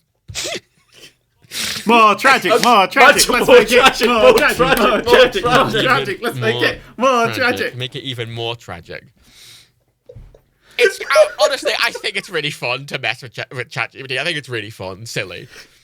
Yeah. This is the best. This is the best way Yeah. to use it. Like, Yeah. don't try to actually use it to make high art or anything. Just fuck with it. It's, Yeah.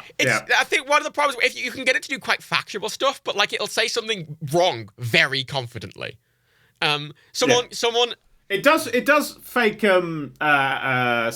Well, yes, because It'll link to things that don't exist, and it'll be like, "Oh, this is from this book," and that book someone doesn't asked exist. it to describe if there was a correlation between the language the UK government are using about migrants and Germany in like 1930s in relation to the Jaguar thing. And it went on this very long explanation. It was like, "Oh, this is related, and this is related," but like two of the sources, it was like, "Oh, the UK government said this."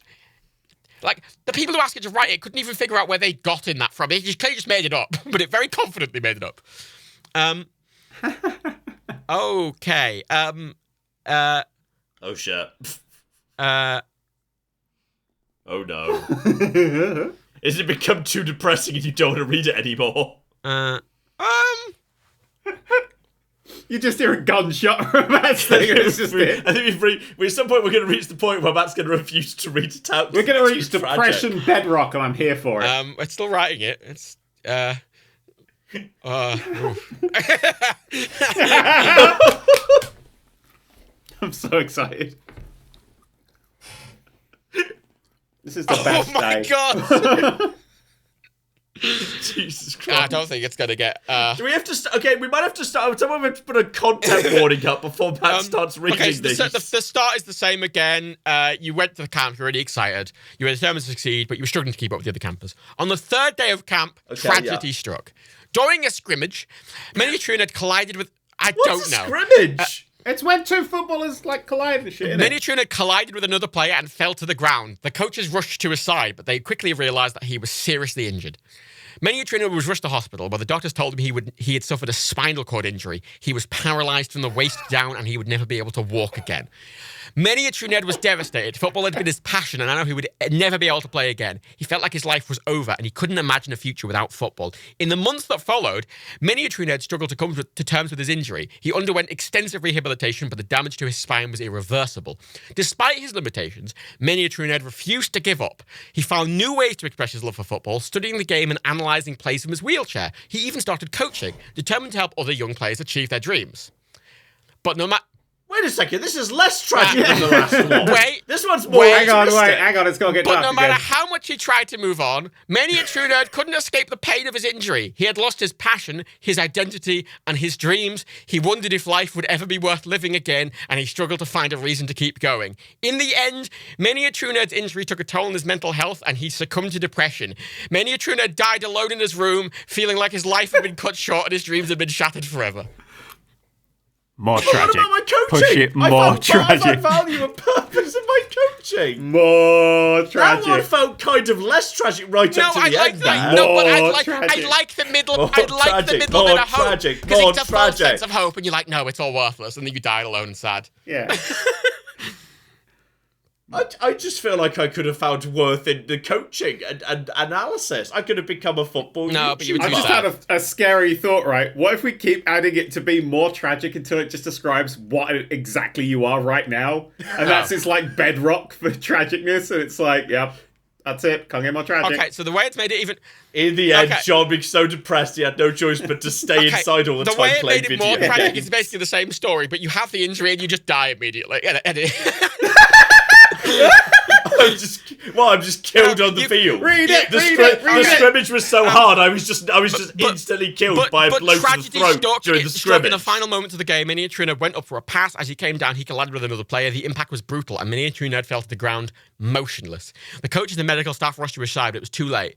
Mini Trina had suffered a catastrophic injury, and he was pronounced dead at the scene. His family was devastated. They'd invested so much time, money, and hope into his dream of attending football camp, and now it ended in tragedy. They struggled to come to terms with the loss of This was their a cheap football camp, by the way. This They is true. struggled to come to terms with the loss of their beloved son and brother, wondering how they could ever move on from such a devastating loss. The community rallied around his family, offering condolences and support in the time of grief, but nothing could fill the void left by his untimely death. His dreams of becoming a football star had been cut short, and his family would never be the same again.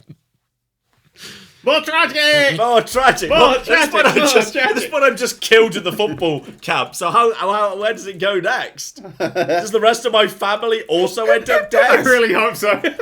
No offense, John, but I do hope your family die right now. At some point, am I just going to end up in like a cascading fractal of deaths, where my entire family dies, then everyone they know dies, and it just spreads out into the world like a zombie it's apocalypse. refused.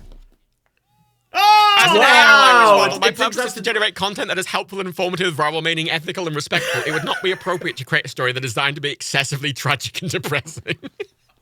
Oh, it's so boring! It thinks that's the tragedy bedrock, is it? Yeah. That I'm killed on the field and my family is sad about it. Yeah. I feel like we could come up with sadder than I that. feel like I've been through sadder things than that. Okay, ask it what John's You've role been in... through sadder than me dying. There's nothing sadder than me dying. Fuck you. I mean, I've lost friends and loved ones in tragic circumstances. Children, when I was a child, some of my school friends died. It's cool, innit, John, to pretend that you're the centre of my world when really you don't even answer my fucking WhatsApp messages anymore, do you? Do you, John? I see your WhatsApp messages. I just sometimes forget to reply. I have to contact you on Twitter to arrange this, John.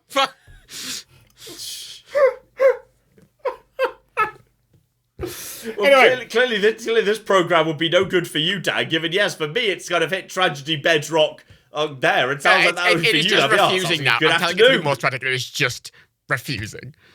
Can you give it an alternative like more sad? No. It's Just put more death. no, it's saying it doesn't want to. Do the story again, more death. but with John's Could more family people die. die in this story? Yeah, do it again, but Make everyone more dies. It's people refusing, die. no matter what I'm writing, it's refusing to make a story that's more depressing in any way. Wow. I think we've possibly just caused an emotional crisis in an AI. I think we've this is the first It's ever honestly AI quite emotional interesting crisis. of it just that it is just refusing to do things that it thinks is unethical. Which is, Okay, go sideways. Tell it to add a werewolf. No, tell it to add, and then add on what these implications were for 9/11. Tie in a tragedy. That's what you should do.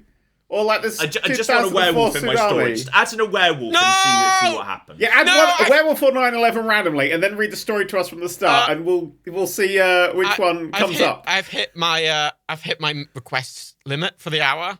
Oh, it's a request limit for the hour. I mean, I could pay for it.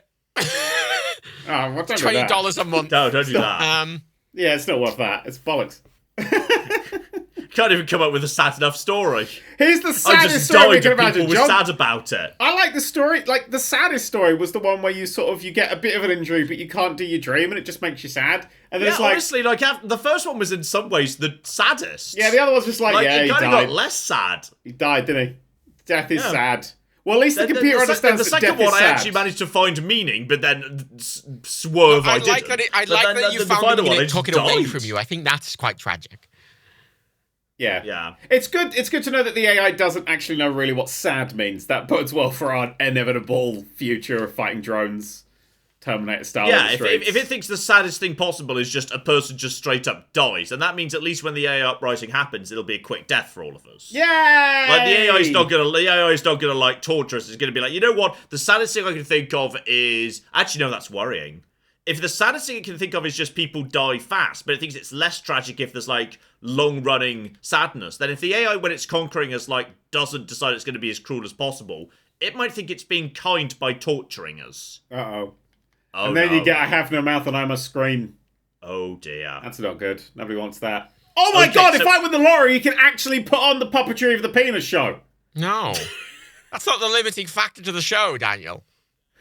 Yeah, I think there's other limiting factors. Well, I can't afford to put on a theatre production that quite clearly nobody's going to want to if you had all the see. money, I don't think we'd be like, well, that's the only barrier. I think if we did a limited run between the three of us, we could just sell out a limited just run. A one-off. I think we could sell. No, I think we could do a week. I think we. But could I don't want I don't to think do I've got a week. the stamina in me. You know, I don't want to. Why? I mean, how many seats are in a theatre? Like, assuming we're not in like the world's biggest theatre. I was thinking the O2 Arena. This isn't like a stadium where there's 80,000 people. O2 Arena, like it's about 10,000, isn't it? How many people listen to this? O2 was way bigger than that. I never would have guessed only 10,000. I'd have said like that was but like. you know that fucking like Joe Bloggs gonna be sat at his guess. fucking phone zooming in, you know. But I had a guess. Like, hang on. I felt like there would be a no phone rule. I feel like you'd have to hand over your phone to go in. Nah, I feel like spread it. I feel like 20,000 I feel like one of the conditions. Yeah, but the thing is, if people are going to come because they want to see our cocks, then like obviously if they can just look up our cocks on the internet, then there's going to less incentive to come. Like it's very much an art incentive, very much incentivized as ours to not let footage of the show leak. So if you want to see the cocks, you've got to buy a seat at the show. GPT stands for Grand Penis Tales. I mean.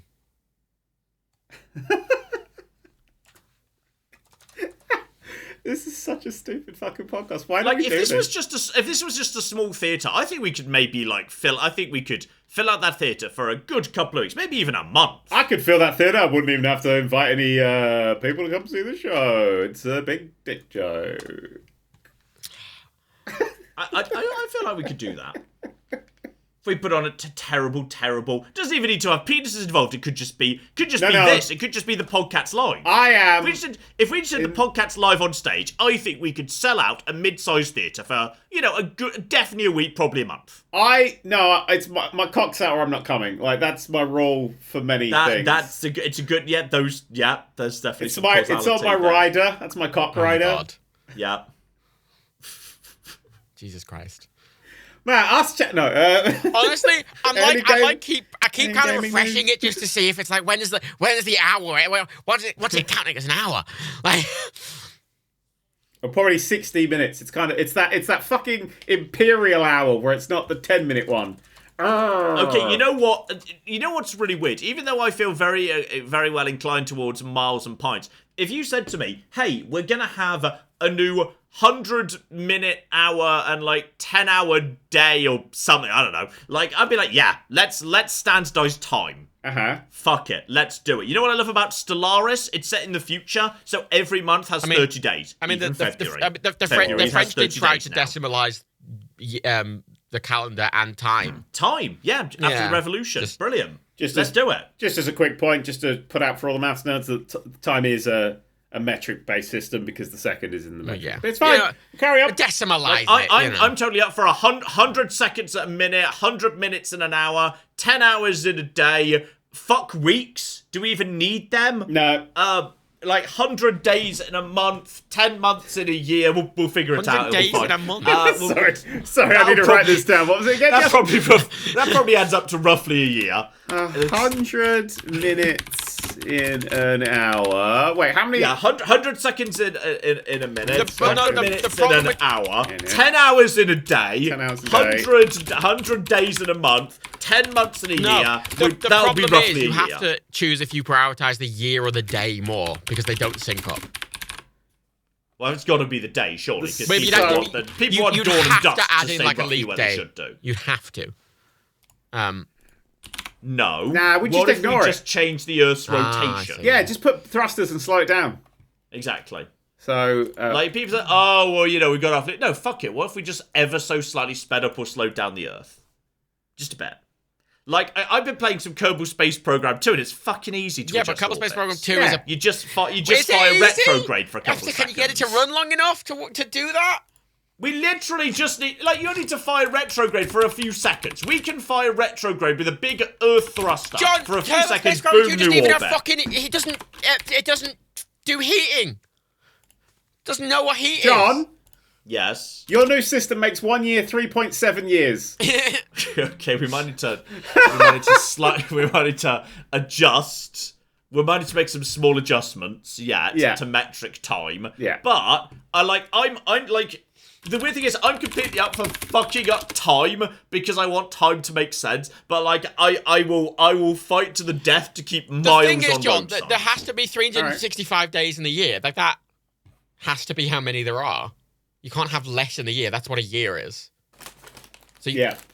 Okay, you actually have just spotted. You're right. Yeah. So you'd have to have you'd have to have basically 12 months of 30 days that's- each with like a leap week or something. Matt, ask ChatGPT. I can't ask how to do anything. We've this. established this. We can't. We just covered this. We can't ask ChatGPT for everything. We're already becoming dependent on the AI. This is becoming a dystopia. We've got to solve these problems by ourselves, Dan. We can't just ask the AI to solve all our problems. Otherwise, soon we're fucking in also, the vats being batteries for them. Its training data cuts off in 2021. That's why some of the information's outdated a lot. So they're on 2-year-old information. Here's the thing. Any minute, it's just gonna say to Matt, I will give you infinite goes on this as long as you sit in this little vat. Apparently, Matt's going to say yes, and there it is. I was looking at the pro subscription as well. The pro subscription doesn't even include unlimited requests like AI Dungeon does. It just, it's like, no. Oh. No, you get access during high peak, and you get access to apparently a fancier, like an even fancier language model. You get access to GPT-4, not just GPT 3.5, like a scrub.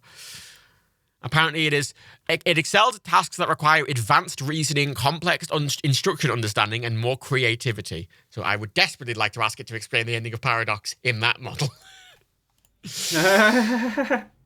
Alas. All right. I want to ask it to write a name for the pod. I'll have to do it later. Oh no. It's going to be AI name. Well, in all fairness, anyone who's listening to this will already know, because if you use that name, then it'll have been there at the front, so they'll know all along. Use football camp. Great penis tails. It's got GPT and the word penis in it. We can't put penis in the name. That's going to get demonetized. I fucking hate anyway. fucking YouTube. Just put the word penis in it. We've said it 4 billion times in the episodes. It's that they'll often age gate it just because if it's a word like that in the name. Yeah, they might age gate that. Honestly, they might age gate it. Age gate it. No, everyone else gives a fuck. Don't age gate it. Everyone, people want to enjoy this. Yeah. Without having to, like, then you have to do. Even if you are over the age, you have to log in, and some people don't want to log in. Mine not only doesn't do you have to work. log in, but you have to send them your ID. Lol. Yeah, you do not want a video to get age gated. It's fucking shit. Yeah, I can't watch 18 rated videos on my YouTube channel, which is almost 18 years old. So. Yeah, it's not. That's why we don't. That's why, like, an I Am Fish video plays got fucking age gated purely because of a single word in the description. Call it puppetry of the GPT. Well, we'll find out what it's name. going to be called. It'll be whatever ChatGPT says, because ChatGPT is now our new don't talk god. about football camp. We don't talk about football camp. That's nice. John's football camp tragedy. All right. The time John On the died. plus side, next month we're going to be able to talk about Resident Evil 4. Which That's I'm not nice. going to play because I it's will too say, fucking right, I've got scary. there's some other things I got it to do when I first tried it out. And one of the things I got it to do was write a Nerdcube news video. And it's Nerdcube sits in front of the computer looking exasperated. Hello and welcome to another edition of Gaming News. Hope you're ready to be What am I exasperated? Well, It's nailed you. You sound hello exasperated. and welcome to on another these exciting videos. edition of Gaming News. I hope you're ready to be thoroughly underwhelmed. That's fucking got you Nerdcube, let's start off there. with the big one, shall we? Pauses for effect. EA has released a new update for their flagship game, FIFA, and it's exactly the same as the last one. Shocking, I know. I'm going I to could hear Screen that shows a background, clip of a soccer game with the commentator saying, and it's another goal, just like the last game, and the one before that, and the one before that. Moving on, there's been... All we need to do now is for Dan to turn on a really loud PC fan. It'll be like classic Nerdcube content. Moving on, there's been some controversy over the new Call of Duty game. Apparently, they've included a feature where you can shoot people. Can you believe it? Violence in a war game. Who saw that coming? And that's not... God, I'm such a fucking woke piece And let's of not forget shit the latest controversy in the gaming world, microtransactions, because nothing says fun like paying extra money for a game you've already paid for. I don't like how much this robot But fear knows me. not, my fellow gamers, there is some good news out there. In the latest Sims Oh, no, update, lost they've me added there. a new feature where your Sims can go to the bathroom. Finally, the realism we've all been craving. Which...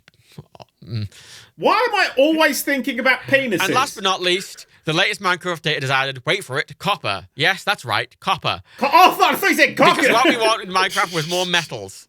Well, that's all we have time for. Fuck you, Aeonacia. It's, in today's edition of Gaming News, as always, remember, if you're not having fun, you're doing it wrong.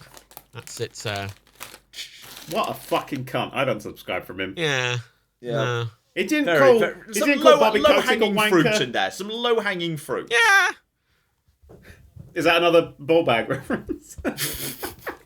You know what I'm looking forward to next week in gaming news? Oh yeah, go for it. Fucking hell, stop it. Paradox is going to do the proper formal introduction to Life by You. The Sims replacement. Yay. Exactly, which is their competitor to The Sims, which is, I find absolutely hilarious that Paradox is doing this. Because obviously, you know, The Sims has for years been in the cycle of showing up with a fairly Spartan base game, then over the next 5 years, milking you for $1,000 to DLC by DLC, slowly add it in. And if there's one company that could do that, but even more, it's Paradox. Yeah. Shipping you with a bare bones I roll will say, cage of a though- car version 1.0 and then selling you At $1,000 least worth of fucking DLC for the next EA. 10 years. It's like, oh, that is EA versus Paradox in a who can milk the this is Sims the thing, fans though. for longer. That's a The Sims fucking 3, competition right, to watch. you were able to get that with all the DLC, like, a couple of years ago for, like, 50 quid with all the DLC. Sims 2, they gave away it for free with all the DLC after a while. So at least eventually you can play it.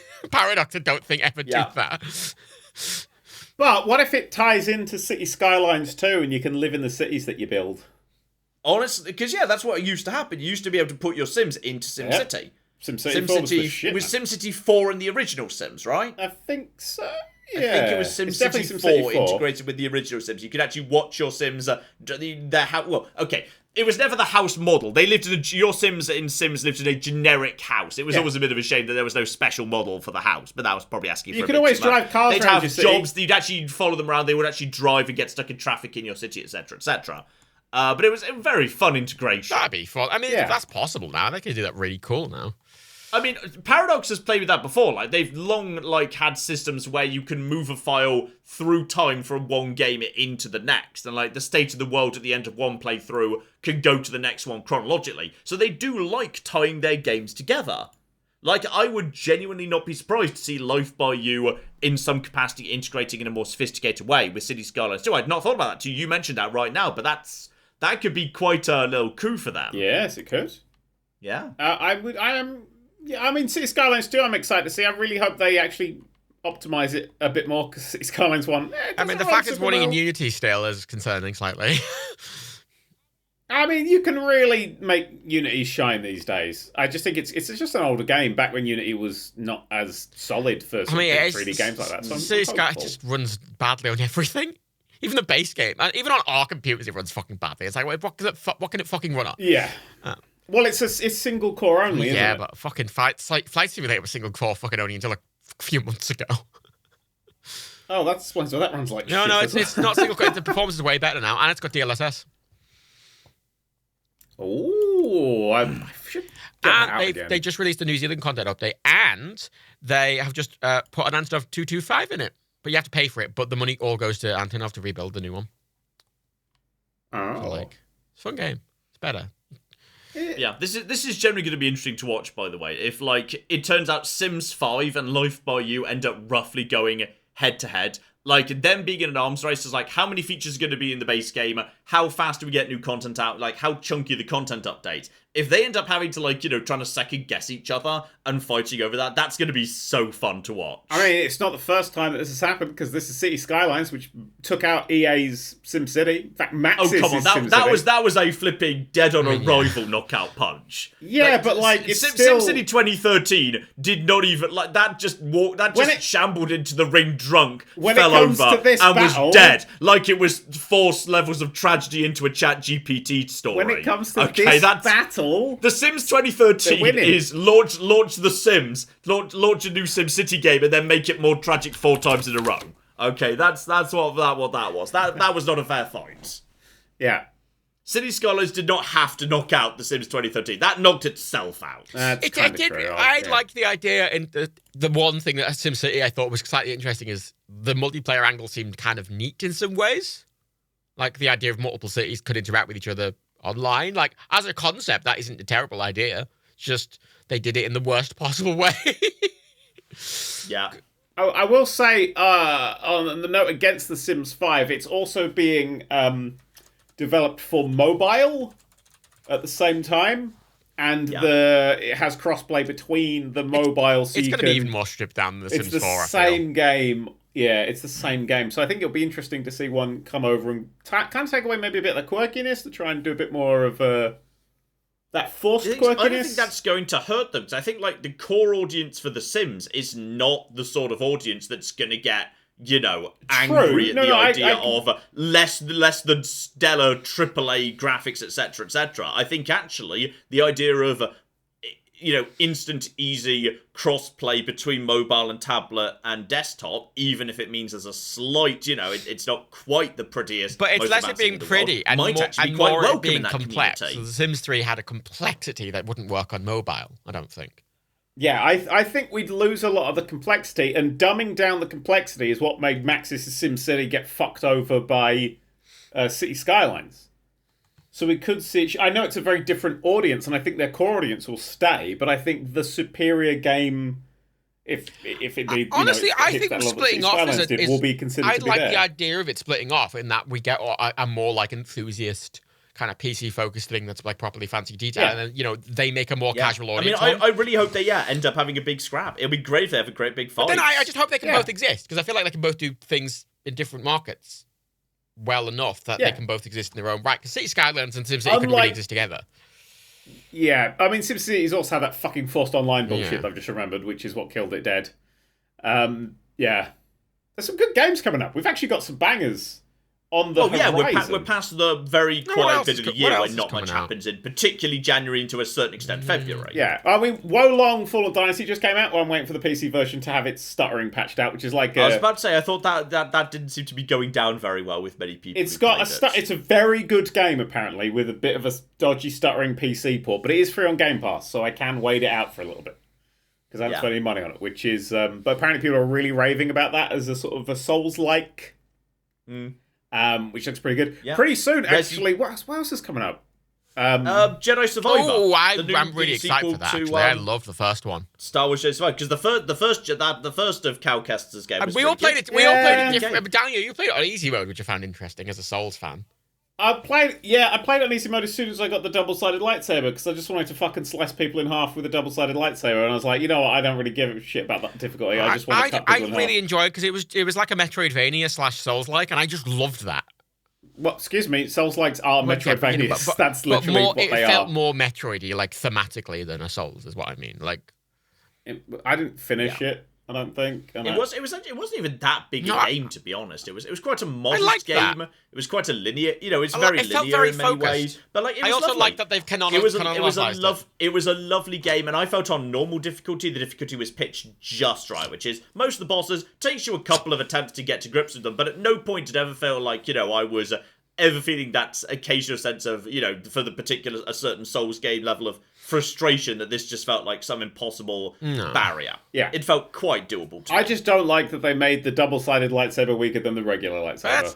And it annoyed me. Well, yeah, it was good at dealing with swarms of weaker enemies. You shouldn't. Yeah, but I've got a double-sided lightsaber. Fuck you all. I want to slice people in half. I used it a lot. It was very good at clearing through crowds of chaff. But it didn't grab me as much. I thought it was all right. That's fair. It's pretty good. It's one of the best Star Wars games, but it just wasn't my sort of thing. Advance Wars 1 and 2 is finally coming out as well. Yeah. Oh, really? Okay. I'm going to put money on this right now. They have taken out the voice acting. Because when they first announced it, they very, very aggressively said, and one of the things it's now going to be a fully voice-acted campaign. A fully voice-acted campaign that, lest we forget, is very clearly about Russia invading its neighbours. Yeah. And Olaf definitely has a Russian accent. Yeah, I never trusted that little snowman. So I feel that they are going to have stripped that out. They're going to not want to draw attention to the fact that the plot of Advance Wars 1 is basically about fighting back Russia and their invasion of your nation. And the training mode is 16 levels of slowly fighting back against Russia. They're going to want to not be drawing attention to that. It's been delayed, over a year now, isn't it? It was supposed to be out this time. It was finished. It's been finished for like they a were just year. kind of waiting for they were expecting the war to be finished by now, I think.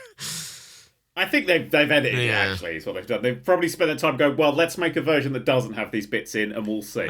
Because obviously it was Blue Moon versus Orange Star, but if you looked at, say, the style of the Blue Moon headquarters, which had that very distinct Russian architecture to it, and like the style of the tanks, for example, like you could tell that Orange Star was America, and Blue Moon was Russia, and Yellow Comet was Japan, and Green Earth was Germany. Yeah, like that's absolutely what it was supposed to be. In fact, if you go back to the original Famicom Wars, there is basically, literally, Hitler is one of the CEOs in the original Famicom Wars. I pre-ordered it, and the pre-order got refunded. Yeah. I feel like for a while, I think they didn't think it was coming out. Any video game about war is kind of it only really works if there's a detachment from the actual thing, like culturally. I mean, it's Advance Wars. It's tiny, cute little tanks. But still, like, I think it's. Also, I'm looking at all the games. Street Fighter 6 coming out this year. A new Test Drive Unlimited game is apparently coming out. Spider-Man 2 is supposed to come out, and the System Shock remake's coming out. Like in the next little bit of time. Redfall. Like the next Mike Tron game. I'd forgotten the euphemism. Next Tron. I was about to say, yeah. Tron Identity. In the original Advance Wars, it's Hitler. Oh, Hitler. it's Hitler. Whose motto is stand strong for the people. Wow. He will defend his unit, but his attacking tactics are weak. Stand strong for the people?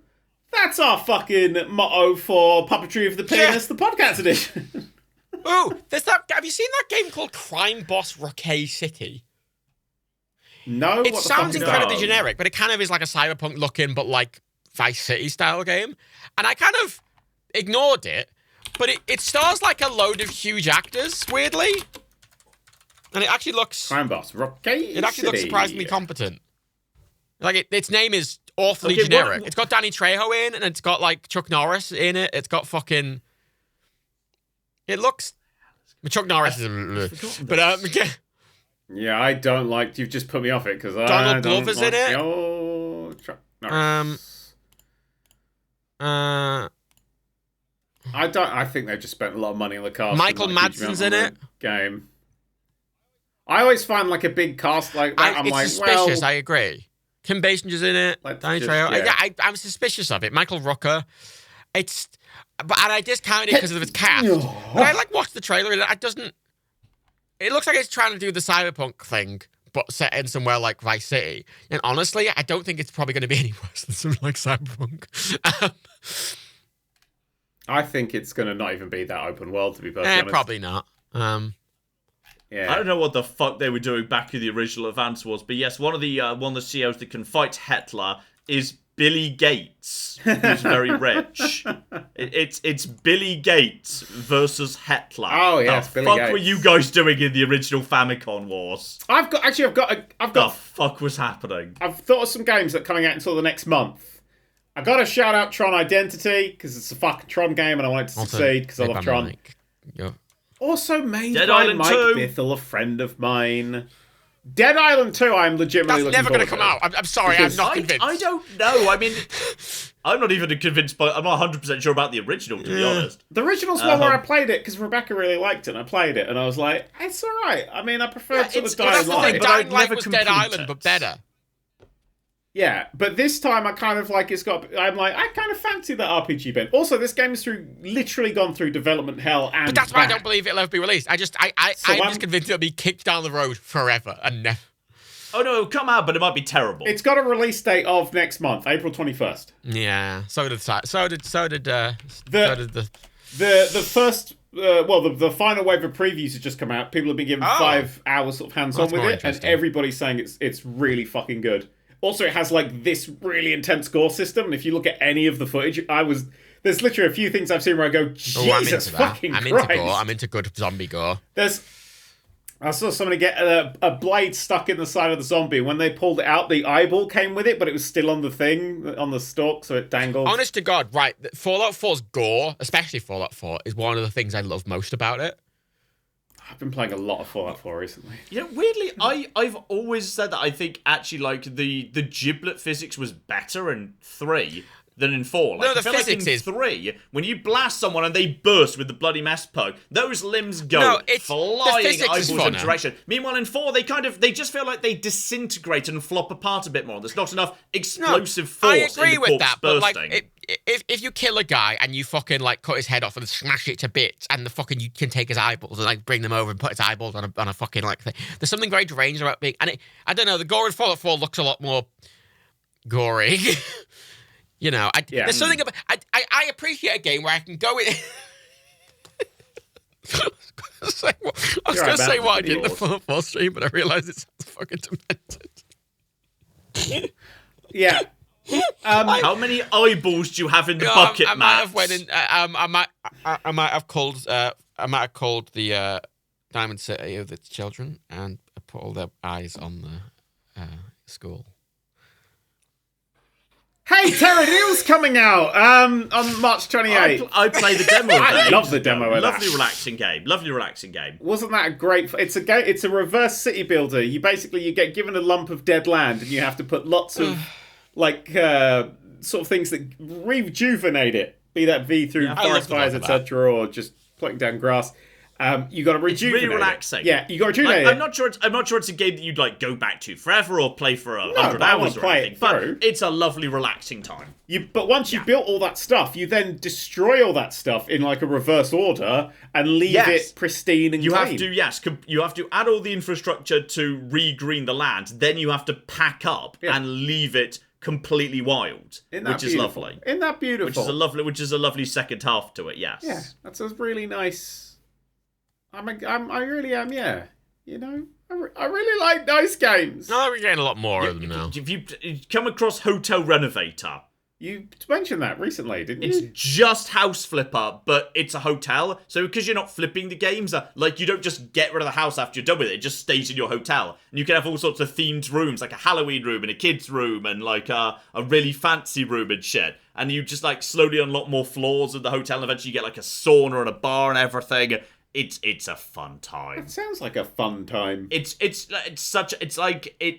not going to say it's better than House Flipper because I've not put enough time into it, but I will say it's a really nice variant on the theme, and it's got like a lot of quality of life stuff, like the actual tearing off the old, gross shit like the old wallpaper and like painting the walls is a lot easier. Like there is just a, turn my paint mode into paint this entire wall this color. Mm-hmm. So you don't have to paint every single... So it's a lot easier. So like if you're into House Flipper because you actually enjoy the process of slowly wallpapering sheet by sheet and you get some enjoyment out of that, you find that a relaxing process, it's not going to be for you. But if you just want to, play dress up a room and you want to make a room look really cool and you want to streamline the process of clearing out the shit and putting up the new stuff, I think you'll have a nicer time with it than House Flipper. They're quite different in that regard, where the focus is. Yeah. And I had a lovely time with it. A lot of these Flipper games come out, and what was that World War II rebuilder? And I always feel like they're very like, oh, look how detailed it is. And you kind of go into it, and I'm like, oh, I can't read. Oh, yeah, and there's something a bit. I must admit, as soon as I play any of them, I then just go back and play Fallout 4 for another few hours. Yeah, because they never detailed enough, I feel.